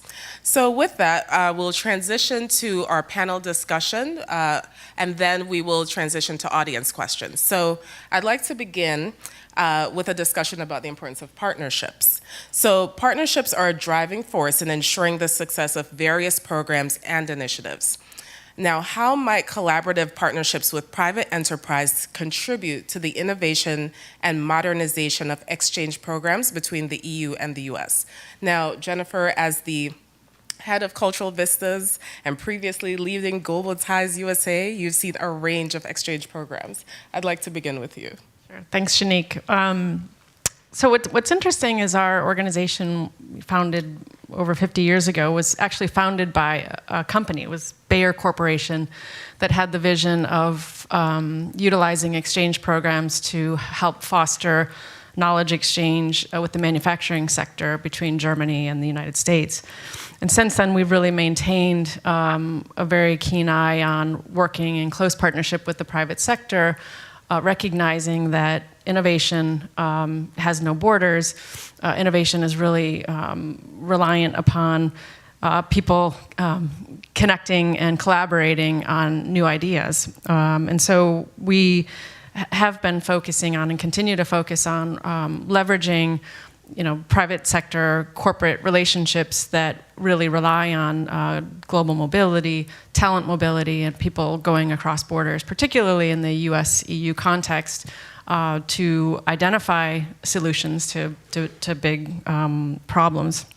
What's interesting is in the 2023 joint statement between the US and the EU was called out the importance of leveraging exchanges to advance technology cooperation. And one thing that, I think there's a huge opportunity in calling that out specifically, in that, how much research and development is actually happening both in the US and the EU. So the US is spending, the private sector alone is spending about almost $600 billion a year on R&D for technology innovation. And that means, and that's about 80% of all R&D spending in the United States. The EU, similarly, has most of that R&D spending is happening with businesses. So what does that mean for exchanges? Is that there's a lot of money and investment going in industry to new ideas, new innovations, and in order to do that effectively, we need talent mobility. And we need the private sector to be very much in the forefront of fostering that talent mobility, coming up with new ideas of how to move people physically and also, move knowledge across borders so that collectively we can really advance on some of the big challenges that we have and the big opportunities. So we're seeing a lot of our partner companies, both in the US and in the EU, leveraging programs like the J1 visa program, Bridge USA program, whereby on the US side, we can bring in researchers to work in those companies that have big R&D capabilities. And on the EU side, the EU making big concerted steps to really foster talent mobility as well. But one of the challenges to that, though, there's a huge opportunity because of the needs. You think about clean energy needs, you think about AI governance needs, you think about just cooperation from a military capability. It's all the backbone of all of that is technology. But there's not enough awareness, I would say, on both sides of how companies can leverage these pathways, these sort of talent mobility pathways, and I think there's also a big opportunity to leverage technology more because they have the capabilities, they have the resources, and clearly there's money going into these. So part of what we're doing at Cultural Vistas are working in consortium with a number of our partner organizations that is being funded by the private sector to bring awareness to the private sector, both in the US and the EU, around how to really leverage exchanges. So it's exciting times, I think, lots of opportunities. So we're excited to be part of that and just want to raise awareness around how we can foster those. Wonderful. Well, thank you, Jennifer. And speaking about opportunities that exist, learned something new today, having worked in IVLP. I did not know Cultural Vistas was founded by Bayer. No idea. So here we have living proof of how it's manifested over the years. So as you've spoken about opportunities, I'd like to turn to Chris. Can you speak to this from your perspective of working on the public-private partnerships? Yeah, of course. Thank you. So for ECA and for the department, partnerships come in a lot of different forms. They can look different based on really what the relationship is. And so our implementing partners, for instance, with IVLP and World Learning, they're critically important to the implementation of the programs because the department wouldn't be able to do that alone. And you'll see that as a thread through most of my comments is we're better together, we can't do it alone. And that's where the private sector and the US government coming together is so important. On the other side of that is the public-private partnership side, which is really what my office focuses on. We're not a program office, but the public-private partnerships create an opportunity for foundations, corporations, higher education to work with the U.S. Department to solve shared problems, to achieve shared goals, to overcome obstacles together again, where we do it better together. And so the partnership aspect is going to be so critical as we talk today about what the major corporations are doing, what they're wanting to achieve, where we find alignment with that. And then we'll talk a lot more about that today. But the public-private partnerships and then the implementation with our implementing partners, both of those are so critical, but they're a little bit separate for the conversation today. Great. So you just spoke about the work that you're doing. And with that, I want to talk to Salvatore. So what specific incentives or strategies can be employed to encourage the private sector to become involved and continue to be involved in supporting these types of exchanges. Salvatore, I know that your work doesn't necessarily focus on exchange programs, but Junior Achievement does work closely with the educational community and the private sector. So how do you effectively work with the business community to achieve your goals? Today in Europe, we work with 3,500 companies, Junior Achievement, just in Europe. And our boards across the globe are made up, 75% is made up of Fortune 500 businesses. Why so? Basically because we believe that the private sector is an important agent of change, especially in reducing this skill gap that exists between the educational system and the world of work. If you just focus on last year Manpower Group talent shortage survey, companies, employers globally, 4 out of 5 are reporting difficulties in filling roles. So we have a huge youth unemployment in many countries, but at the same time, we do have companies who are struggling to find the right profile, the right skilled employees. And this is pretty common from US and Italy, 75%, to country like Germany, where it's 86%, goes up to 86% of talent scarcity that employers are facing. So how to do that? Well, the only way is to start at the beginning of the problem and not at the end. This is why it's so about that. But employees are now to apply what they know, right? So I give you just a little example. My son wanted to become a football player. Of course, I'm Italian, soccer player for our colleagues in the US. He's 8 years old. My wife is Spanish and I'm Italian, so very European. He wanted to become a soccer player. Then he went through one of Junior Achievement programs together with the private sector. So you ask him now, when he's 9 years old, he's telling you that he wants to become an entrepreneur. An entrepreneur who has global access, an entrepreneur who wants to travel. By the way, in a couple of months will be his first trip to U.S. as European for him, as it was for me. It opens up the mind when you expose young people, children, at a very early stage of their life into the global opportunities. And here is the importance of the work that this roundtable has, but the importance of the work that this organization and these panelists are doing today. There is a need of continuous working on those bridges and making sure that where talent is universal but opportunities are not, we link up that talent with the opportunity that is provided on the two sides of the Atlantic. Thank you, Salvatore. I loved how you spoke about your son and his interests. Pardon me, a little cough. But speaking also to the issues of labor and the workforce and how we can have those early interventions. So with that, Barrett, I'd like to turn to you. You mentioned the importance of people and culture in building the economic ecosystem in a previous conversation. Can you talk about the incentives or strategies that can be employed? Well, since we're at a university, I'm going to put my professor hat on. So please indulge me if I kind of get a little bit of, I guess, professorial in my explanation here. In the end, the public sector does not create jobs. The private sector creates jobs.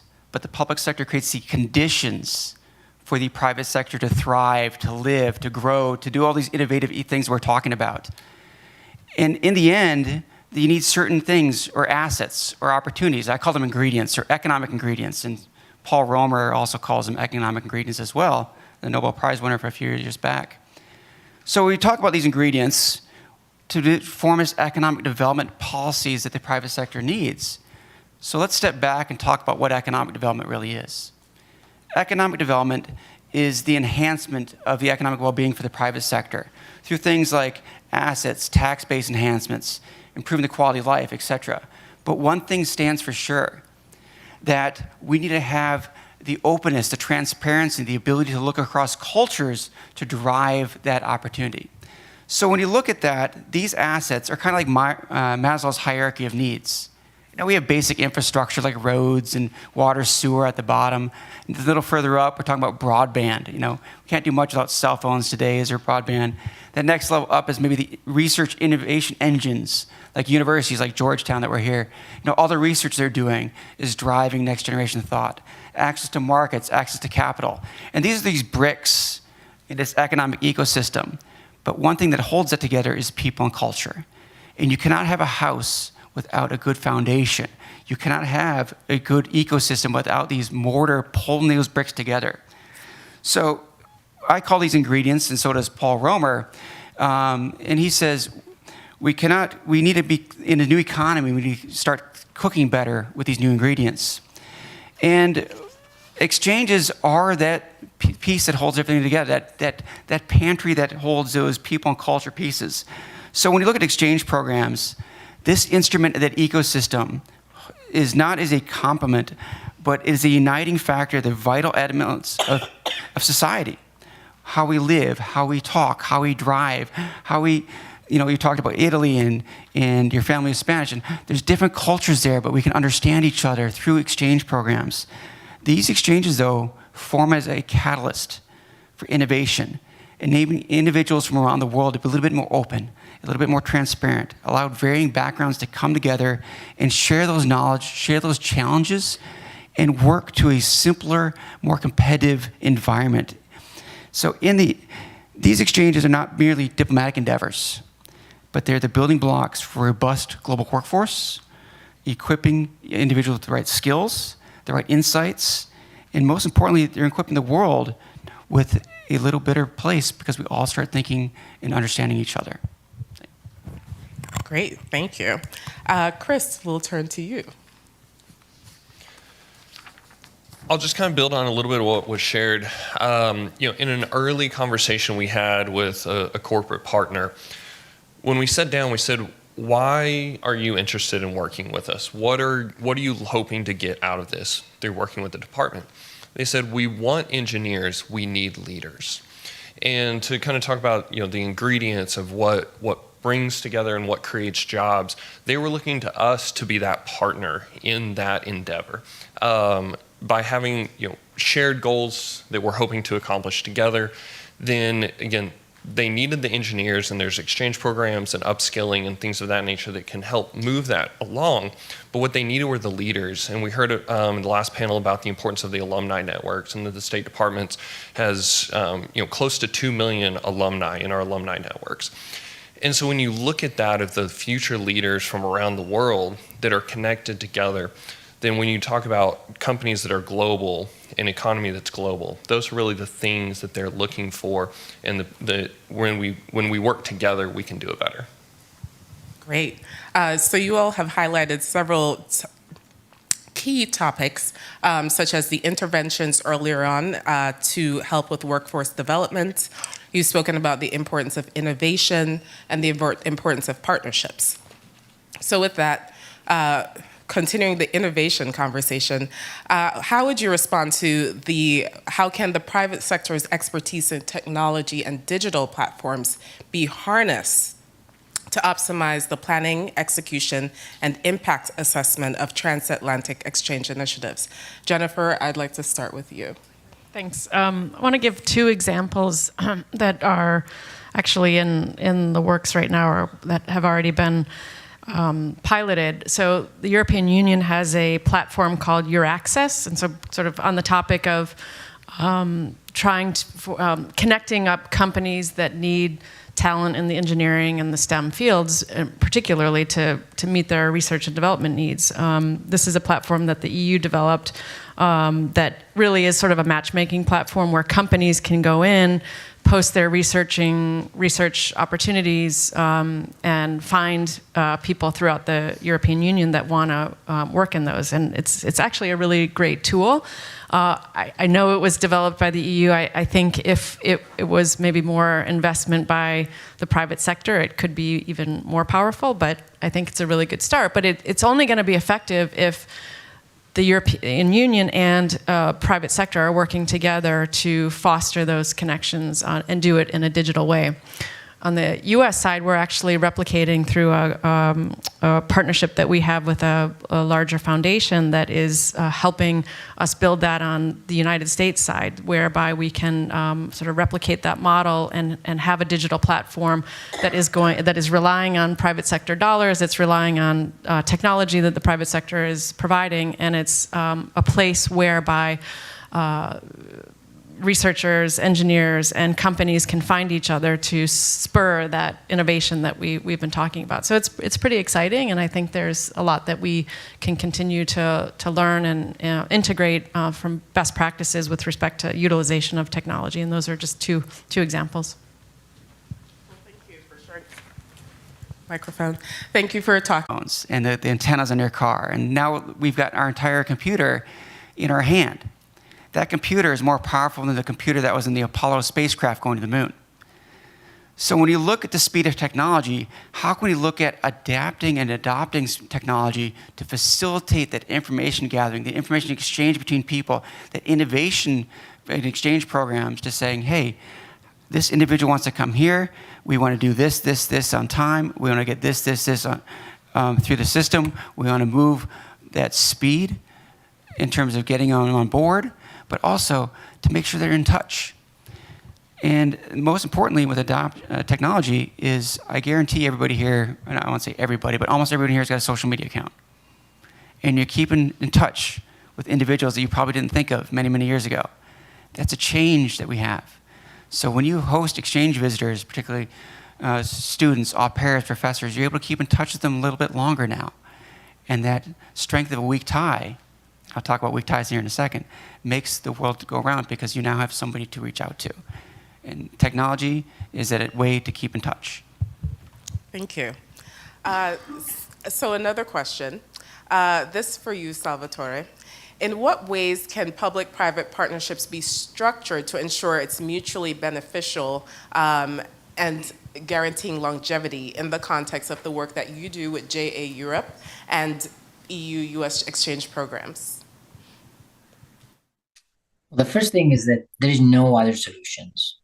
What we are facing today with a very high youth unemployment rate and on the other side, very high talent scarcity, cannot have just one actor to solve it all.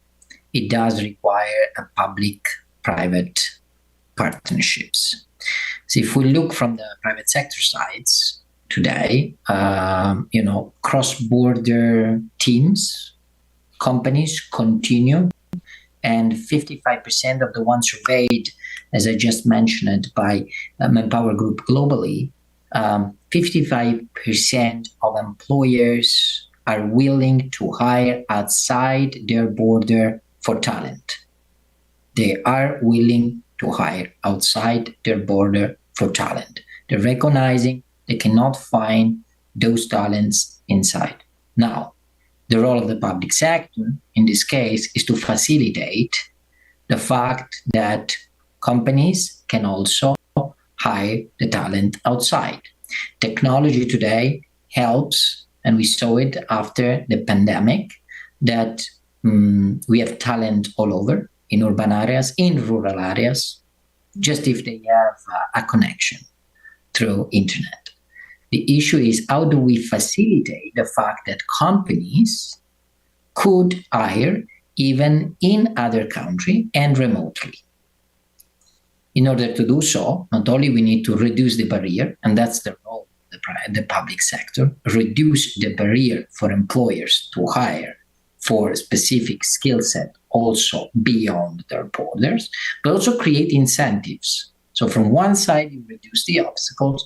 On the other side, you have to create incentives in order this to happen. The platforms that, for instance, were just mentioned are a part of of those. In this case, both will win. You asked why in this case there's going to be a win-win situation. It is because that kind of talent shortage happens, not only is going to affect the private sector, but it's going to affect the whole economy. And in the long term, it's just going to shift jobs somewhere else. So it is important instead to create cross-border teams. And this is exactly in the importance of exchange programs that can facilitate the skilling, upskilling, and reskilling of workers across borders, and for which countries must provide incentive to the private sector. Thank you, Salvatore. Barrett, over to you. Secretary Blinken says cultural exchanges are a powerful way for people to connect across borders and countries to build respect for each other. And so when you look at that, I'm privileged to help run a program called Bridge USA. We're a privately funded program. We work with really wonderful sponsors. I know we are a sponsor community here, many of them in this room, that we thank. It is a broad spectrum of programs around 13 different categories. And it's, when I say the word privately funded, it doesn't cost the taxpayers a dime to bring these groups, because we work with our partners in these categories like college students and professors. Georgetown is a sponsor of our exchange visitors. Research scholars, some work travel. Catalyze this partnership. We embody this vision, providing these exchange visitors with a tangible experience of American life. And I'm going to step back and kind of tell a little story here, because I came here to this program a few months ago, and I remembered this J1 visitor. When I was at my undergrad, this J1 student, she was from France, and she came on over. She was here for a year to learn about American culture. And we took her to an American football game at Ole Miss University versus Georgia. And she goes, "What national holiday is this? It seems to occur every Saturday in the same town."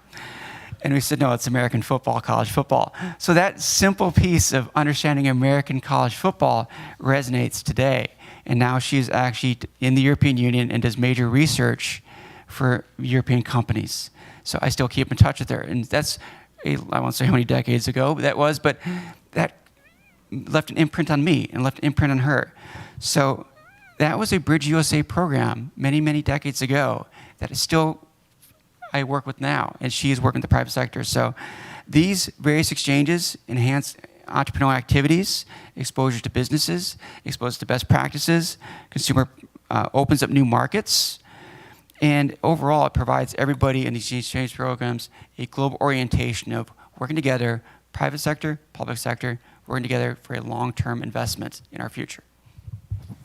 Thank you. Salvatore, you spoke about the incentives but also the importance of these partnerships in the success of employers, employees. And a key thing you said is there's no other solution. Barrett, your highlight about Bridges USA and various exchange programs, but also the role of various stakeholders, not just the public and private sector, but the people that folks encounter on these exchange programs and how they too can be their own diplomat for these programs. Now, Chris, I'd like to turn to you. What role can corporate social responsibility initiatives play in promoting and sustaining collaborative efforts between private sector and exchange programs? I know some people call it corporate social responsibility, impact investment. There's a range of terms, but I'll turn to you. Yeah, thank you so much for that question. You know, for our office, when we're looking at who would be a good partner for a specific program, whether that's the Academy for Women Entrepreneurs, supporting women in over 100 countries around the world, whether that's IVLP, whether that's American Spaces. Well, we're looking at what are they already doing in this space? What is already meaningful to them? A good partner is going to be someone who's already working towards those same objectives and goals. If we went to a corporation and said, "Hey, we've got this entrepreneurship program," they go, "We don't do entrepreneurship," right? That's not the kind of partnership that's going to bear fruit, that's going to have an ROI on both sides. And so by looking at corporate, we'll just call it CSR for this discussion, the corporate social responsibility, where they're putting their time, where they're putting their money, where they're already invested, Are they focused on emerging voices, established voices? Are they looking at established or emerging markets? And by aligning and looking at where they're already putting time and money, where their executives are already focused, then we can narrow down that pool and say, this is going to be a good partner. And then by looking at their CSR work as well, we're able to benefit because they're probably thinking about things on the corporate side that we weren't from a State Department side. You know, our focus may be a little bit more narrow. And the same for them, where they may be looking at their bottom dollar, they're not thinking about geopolitics or strengthening relations between the countries. They may just be looking at what drives their corporate bottom line. And so I think by looking at the CSR, we're able to put in roles and responsibilities. We're able to structure a partnership to where we both know what we're getting into up front, but it lets us really focus on the people that can have a meaningful impact who actually care. Because there's a lot of companies that might do something that if we ask them to as the department. But if we find, and they're wonderful as well, but if we find companies that are really intentionally like leaning in an area, then those are the ones where we'll have a sustained long-term impact. Thank you. And as you mentioned, meaningful impact. I think there is a strong emphasis on how are you measuring impact and having a vision of that going into programs. Barrett, I'd like to turn to you for your response. So we talked about partners a lot of times. So I'm going to keep my academic hat for a bit and talk about the strength of a weak tie. When you look at CSR programs or anything, it's about building these communities, building responsibility, looking at moving the governance planes across multiple entities as we move forward. So there's an economist many, many years ago called Mark Granovetter. He's a sociologist, actually, talked about the strength of the weak tie. And that weak tie concept is that casual, less formal relationships are the ones that actually create these bonds between each other. So many times, my HOA always emails out, who do you know that can fix a sink? And there's people jump in because that weak tie connection is there. And same thing with you guys, with companies. What company does this? What company does that? Or who do you know here? Who do you know that? That weak tie connection is so important for all these different things. And exchange programs like Bridge and others facilitates that weak tie. But one of those things that we really look for is when companies, we're looking at diversity and inclusion and possibilities for people to open up their minds and a shared experience and shared value on the corporate side as well. So when we're with our corporate partners and our private sector entities and our sponsors, we're looking at saying, how can you integrate a program that transcends of just who you are from a corporation to what you can do as a corporation, to also from where can you look at collaborations and conversations that lay the foundation for new ideas. And when you look at these various, breaking down these barriers, we're breaking down geographic barriers, we're breaking down cultural barriers, breaking down all these interdisciplinary barriers that can really transcend and strengthen these weak ties and to foster a mutual understanding from each other.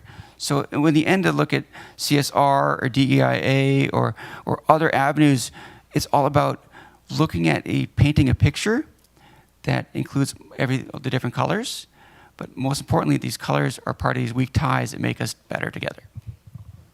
Thank you. Salvatore, I'll turn to you. What's in for the corporate social responsibility in public-private partnership? I think we need to, first of all, define and divide two terms. Collaboration and partnerships that sometimes are often interchangeable, but not necessarily at the same meaning. So private actors and public actor institutions often collaborate, but collaboration refers to a process in which people work together to achieve a common goal, but by its nature, it's something that is temporary or it's project-based. That's a collaboration, right? So often we say, oh, we are doing a public-private partnership, but in reality, that's really a collaboration. Public-private partnership and what's in for the CSR, it's in the real terms of partnership itself. Because in this case, it's not a temporary collaboration, but it's something that is more long-term.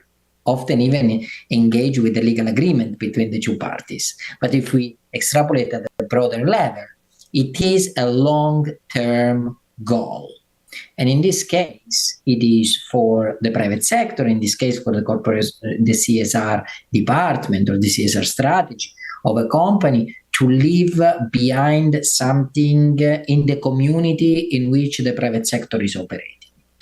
And it is also the interest of the public sector that the private sector is not only utilizing resources, we've been talking quite widely today about the human resources, but also about the materials and every the capital that is used or exploited in some of the countries, to make sure that it has a positive repercussion in the community in which the private sector operates.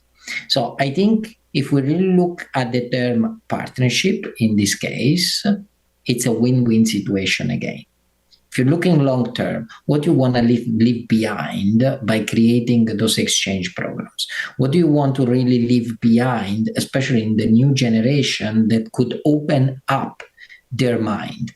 Yes, you are in a specific country in Europe or in US, but by just exposing yourself to a company in another country, by exposing the company to the resources that are on the other side of the Atlantic, it's win both for the company, both for that state or member state of the European Union, but finally is a win-win for the individuals and the community in which we are going to operate. Thank you, Salvatore, for speaking to having an impact on a range of groups, range of stakeholders, and what do you leave behind for the next generation. Jennifer, I would like you to close us out on this question. Maybe I just reflect on where I've seen good practice around CSR initiatives with respect to companies that, or the private sector that's wanting to make a difference in whatever issue or community that they're doing so.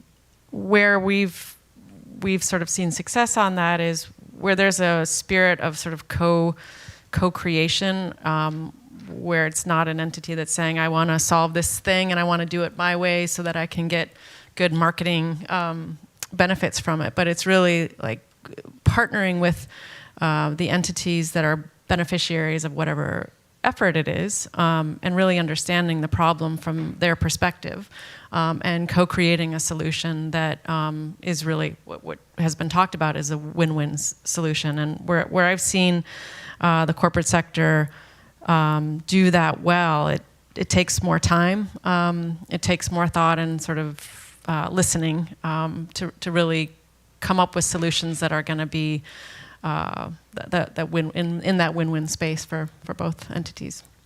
Thank you, Jennifer. I also want to add, in terms of my current work at the Chamber Foundation, I work on a range of corporate social responsibility programs focused on economic mobility. And as you said, in terms of success, it's working with the impacted communities and finding out how they think the program can be most impactful. It's working with a range of stakeholders. It's thinking about how do you measure impact. It's also about laying the foundation for new ideas by opening up the community, as Barrett mentioned, in terms of the weak ties. And Salvatore, as you said, what do you want to leave behind? So with that, I want to thank our panelists before we open up the floor for questions. So if you could just give our panelists a round of applause. Okay. Thank you. And so we'd love to open up the floor to questions. So I'm going to turn to our colleagues. Do we have any questions online? Okay. So with that, do we have any questions from our audience here in person? Okay. Hi there. Thank you all for the conversation. My name is Nikki. I work at the Kroc Institute for Technology Diplomacy at Purdue University. And I work on our strategic partnerships, especially in the corporate arena. So this conversation was very relevant. With our partnerships, we look specifically at organizations who are helping to combat techno-authoritarianism and helping to prioritize human rights and cleaned up supply chains. So in this conversation, I'd like to hear more about how you all are not only working with companies to make, expanding on the corporate social responsibility conversation, companies that are making an impact in their communities, but also how you all are helping to work with companies to promote all the values that the EU and the US hold dear, especially in that kind of human rights, corporate social responsibility space. Who wants to take the question first? Chris? Sure. Of course. So first, thank you, for a great question. To back it up a little bit, when we're talking about working with companies, it's important to make sure that their values are aligned, and to make sure that what they're doing on their corporate side is the same as what they're espousing. And so, that's part of our vetting process, is to make sure that when we are going to work with someone, that we're excited to put the department seal or the flag next to their logo whenever we talk about the work that we're doing. Our office is not, through our partnerships, we're not currently doing that, but through the department and through the Bureau, so many of our programs are focused on that. So for instance, the IVLP program, which is a great one. Another one that we have is the U.S. Speaker program, and that we send experts that are focused on all the things you laid out, and sending those experts around the world to talk with target audiences. We work with our embassies around the world and send hundreds of experts around the world.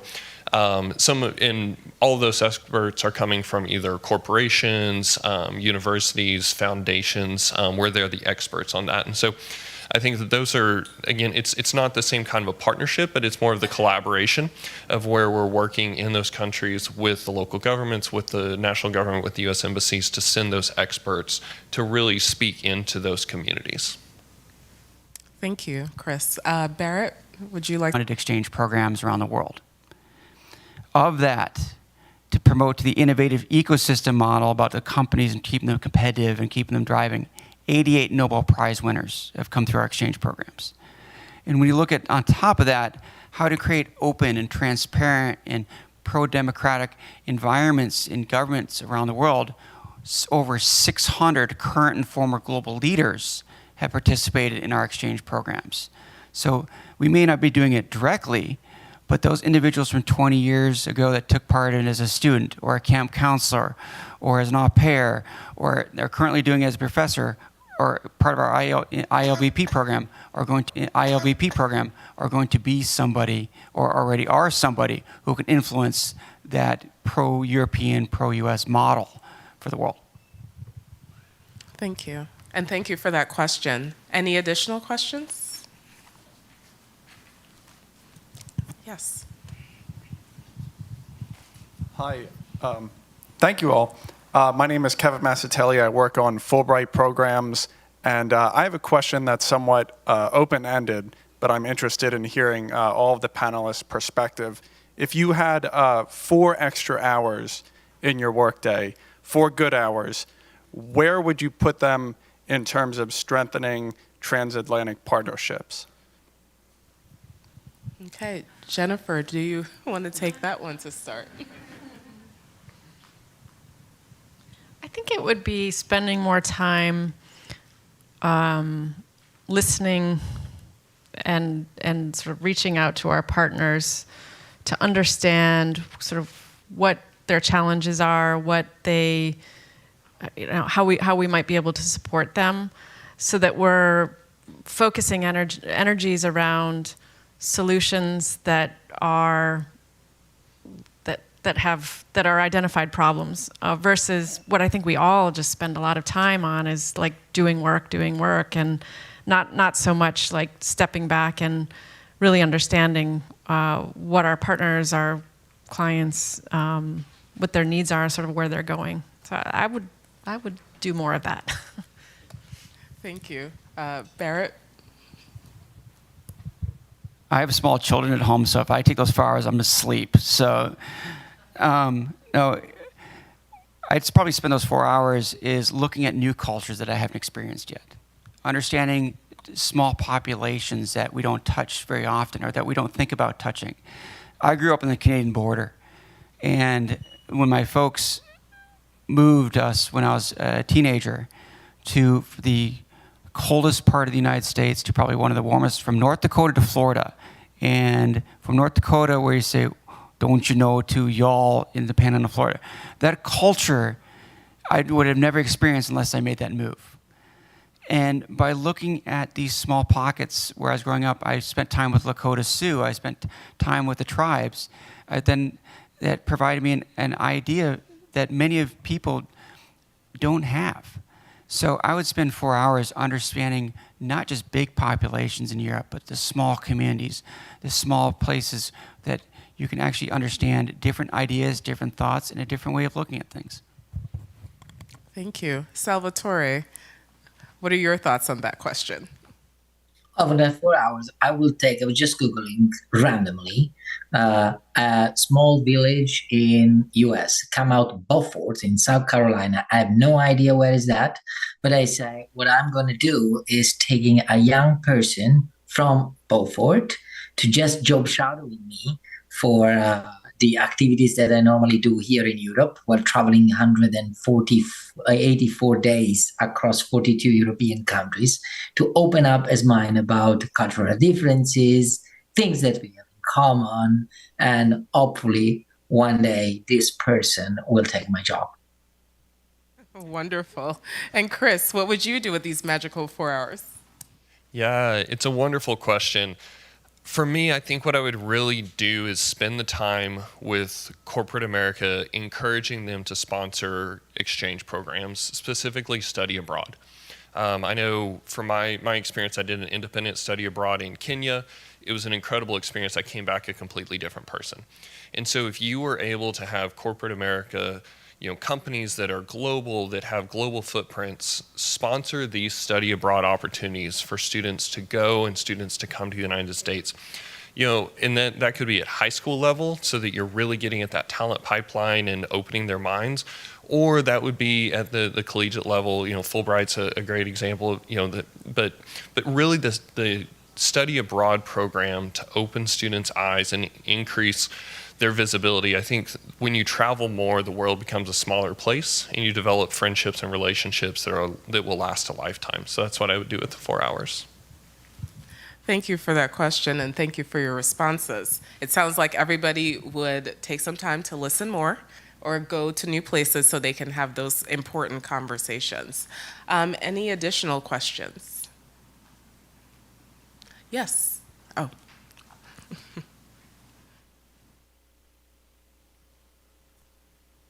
Thank you all for this conversation. My name is Shauna Saubert, and I work at NAFSA, the Association for International Educators here in DC.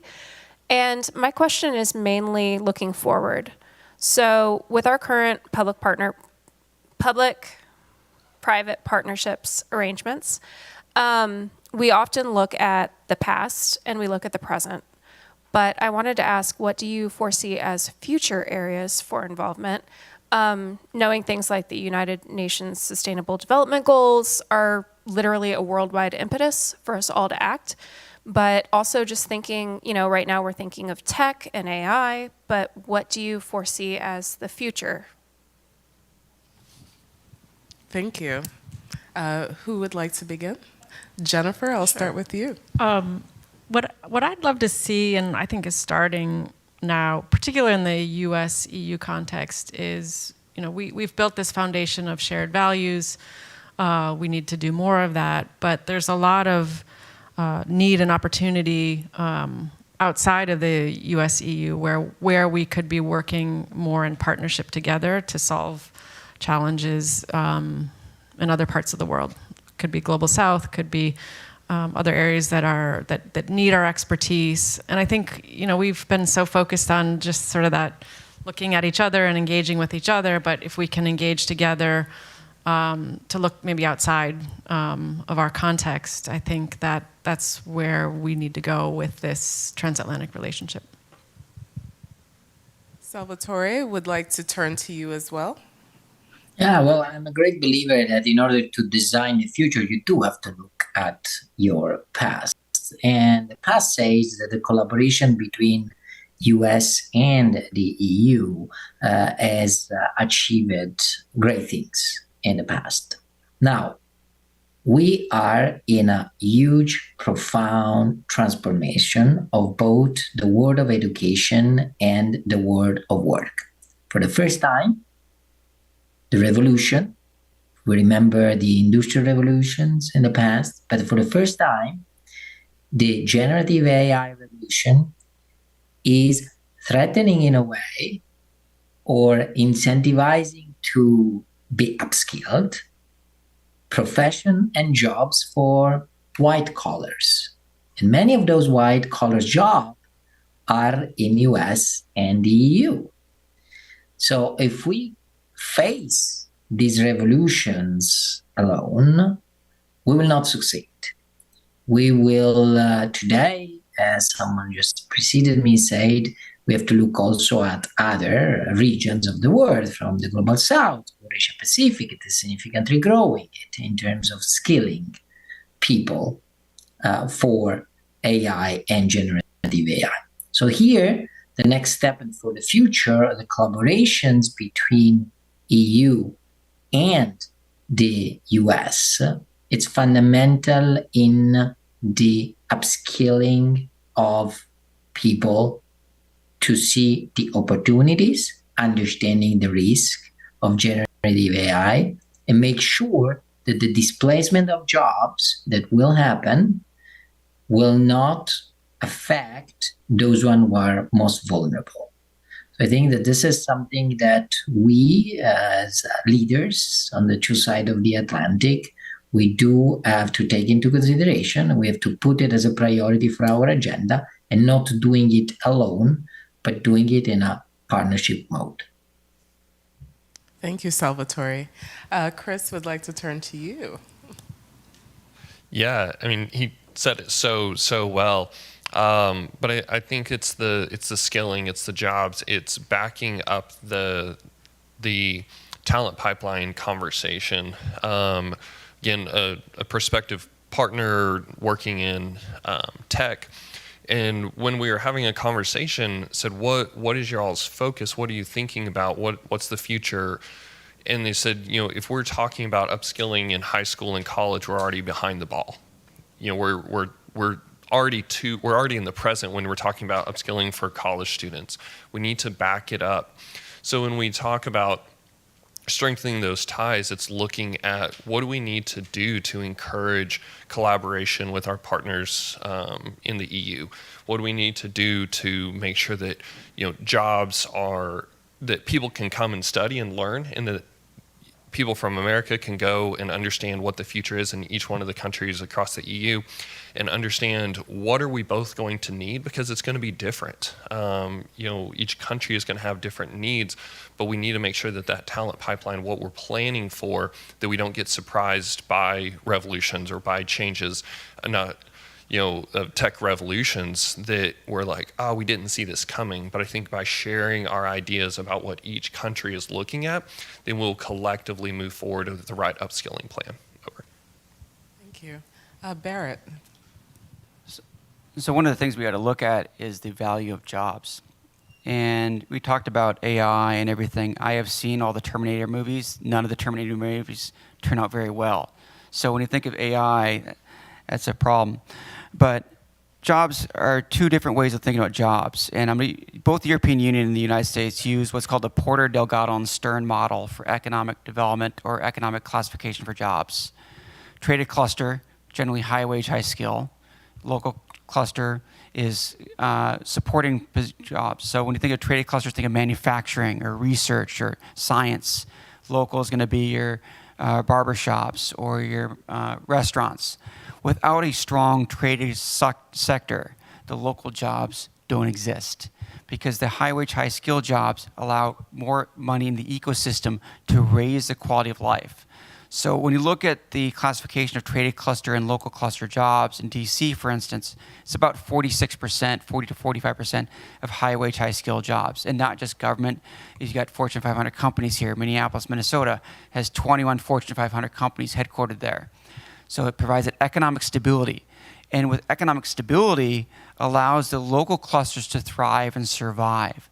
So when you look at for exchanges, it's allowed that opportunity to create that cluster development across these different countries. So by sending that research scholar over, or their trainee from that European company here in the United States and back and forth, that model of traded sector jobs and how to maintain and grow those and keep those is working across the pond.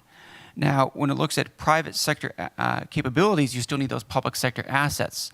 So when you look at one cluster and another cluster, you can work cross clusters to link those up to create a very strong cluster that's more stable during the advent of new technologies or new thoughts or processes. And it starts at universities, it starts at collaboration, it starts at the small companies, working across the way. And some of that brick and mortar we talked about with those exchange programs, that brick and mortar that is sharing across because those people are bringing together. So cluster development, economic opportunity, and cluster development really on the traded side of that Porter Delgado Stern model. European Cluster Observatory, for instance, is a great example. They use that model. We use the same model here in the United States. Thank you. That was a great question. You've heard what the concerns were for the future: upskilling, jobs, education, economic development, and how we can foster these partnerships and exchanges to contribute to those. With that, I would like to ask about the virtual questions that we have. Yes, yeah. So there's actually two. There's one for Dr. Jennifer specifically, asking if you could please share a successful example of a private sector partnership that enhanced mobility exchanges and what exactly it was that made it successful.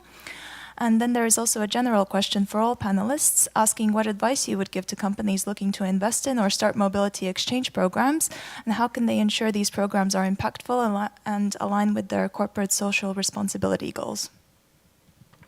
Thanks. I mean, I would say sort of hundreds of private sector partnerships that are particularly in the sort of the R&D space. So that's just sort of happening on a day-to-day basis. One of the ones that I was talking about before, I can't name who it is, but it is about recognizing the opportunity whereby there is the skills gap, both in the U.S. and around the world, that we need to find ways to bring more awareness of different types of pathways that can move people across borders from an sort of a immigration, non-immigration standpoint, and being able to infuse money and resources to kind of get efforts up and going to really spread the word so that more of the private sector can be aware of how to move people and ideas is something that we're starting to see success on. And the second question that was posed to the entire audience, Salvatore, would you like to begin? Well, I think that I should not convince them to do it. I think we should provide them the data of why it is so important. So if you are a company, you cannot only think about your CSR department and what is coming out and what is your winning of the CSR department. But by investing on an exchange mobility program, you're also seeing how much your HR department will gain of it. So rather than having the two departments, each and one of them going their own way, is how do you can merge.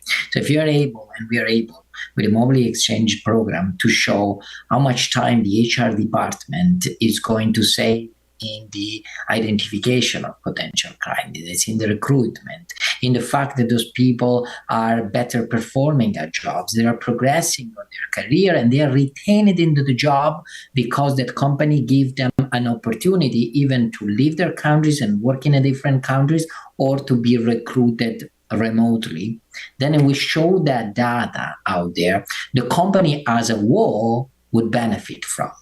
Not only in terms of its image and visibility and their corporate social responsibility, but then also on how this is a win-win for them, also in terms of profit. So I think that we should provide them not with, this is nice, this is good.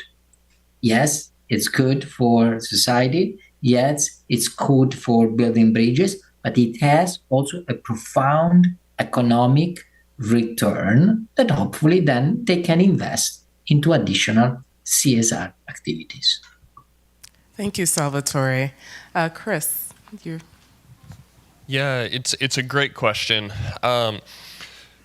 There's a couple ways that I would think about it, and one would be, the first thing that I would say is if a company is interested in starting to do work in the CSR space, then come talk to the department. There's hundreds of programs that are already being done with embassies around the world in almost every market, focused on almost everything that they could want to align with, whether that was entrepreneurship, women's economic security, STEM education, youth opportunities and mobility. Come talk to the department. Come talk to our partnership unit. Because the great thing is that the government has already accepted a lot of the risk in these programs. We've already gone through the process of vetting the implementers, working with the organizations, working with the embassies in the countries. We've got those relationships. And so if they're wanting to do work, instead of trying something and potentially messing up or not knowing what they're getting into, come talk to the department. Let's talk about what your goals are, what your objectives are, what we're already doing in that space, and is there something that you could scale. We've done that with a number of companies that said, we're really interested in this market, whether that's Mexico, whether that's Estonia, whether that's Germany, and saying, we're interested in this market, we're really focused on this demographic or this sector. What are you doing and what could we do? Could we bring an additional IVLP cohort to America or send one? And so come talk to us. The other thing is, I would say, when you set out your goals, have goals and structure it in a way that you're leaving room for growth and for learning, for course correction. Don't make a plan and map it out for 3 years, but leave room for course correction as you grow and learn, because that's where you're actually going to be impactful. That's where you're going to have meaningful, lasting impact, is when you're open to learning. And to draw on the pieces that were shared earlier, talk to the people that are actually going to benefit from it. Don't tell them how you're going to help them. Hear what they need, and through your CSR work, then you'll actually have a benefit by listening more than talking. Thank you. And Jennifer? I might pass on that one. Totally understand. Okay, Barrett, what are your thoughts? Since it's lunchtime and I want to continue my Paul Romer ingredients example, I want to put an example of what I tell my children at night when they're eating dinner. Try that, you may like it. And at the end of the day, you may try exchange programs, because it's that openness and transparency, and at least give it a try. Because by taking that attempt to try it, you're taking risk. You're promoting openness. You're promoting transparency. You're promoting all these different things that make our cultural fabric so rich and so appealing at the end. So try it and you may like it. Thank you. Thank you so much. Do we have any other questions in the audience? Okay, well, with that, I have a last question for our panelists. And that is, what is the key takeaway that you want our audience to leave with as they go about their work, whether it's in the private sector, working on exchange programs, and other work in this area? Salvatore, key takeaways for our audience members?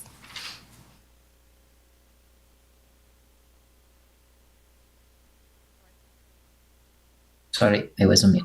I go back to my son. So before he wanted to become a football player, then he wanted to become an entrepreneur. Then he came back, since he studied robotics, say, I want to become an entrepreneur that creates a robot that does the things that I do not want to do. This is 8 years old. This is sparking its creativity about it, right? So as soon as you move that things, you can do it. You can become entrepreneurs. It's the same question we need to ask ourselves. We're doing great on cultural exchange. We're doing great on public-private partnership. Is there something else that we can do in such an historical moment today? So I'd like that the audience, including ourselves, going back tonight, spending those 4 extra hours that we stay before going to dinner here, and say, what else can we do? Because we are going to face significant challenges in the next future, and it's not enough just to please ourselves. We do need to be convinced that by working cross borders, by creating partnership of the public and the private sector, it's the only solution to continue to grow. We've been doing this for 105 years, and this year, for the third year in a row, Junior Achievement has been nominated to the Nobel Peace Prize. We haven't won in the past 2 years. We just got the nomination a couple of weeks ago. Not necessarily for our direct work on peace, but because we always worked on economic development, prosperity that leads to stability and leads to peace. Thank you, Salvatore. And Chris, what are your key takeaways? Yeah. So as we talk about big ideas like transatlantic relationships, public-private partnerships, keep the focus on people.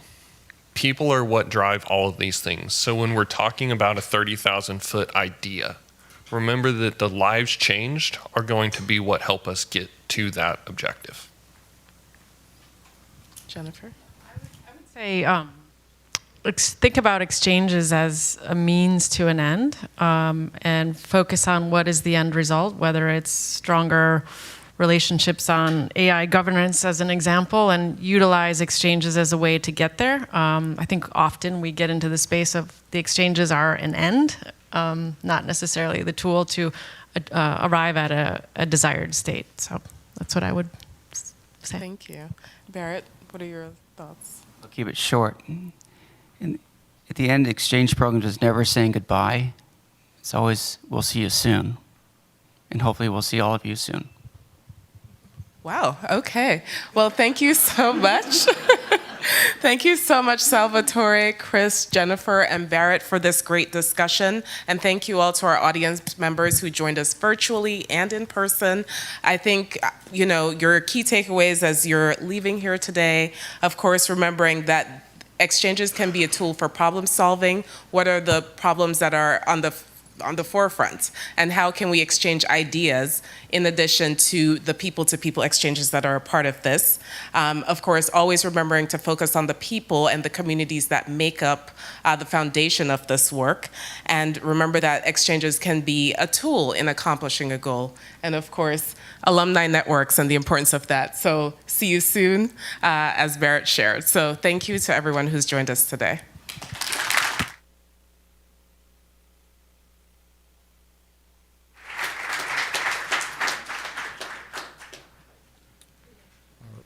All right. And to close it out, thank you all so much for being here. I think I speak for everyone when I say that the future of EU-U.S. exchanges is very bright. I would just like to begin by thanking Georgetown and BMW Center for European Studies for hosting us, our colleagues in DG EAC, here also at the State Department for their contributions and the keynotes, our panelists and moderators, our virtual and in-person audience members, and to all the staff who helped organize this event today. Could not have done it without any of you. Thank you so much for contributing to the future of exchanges between the EU and the US.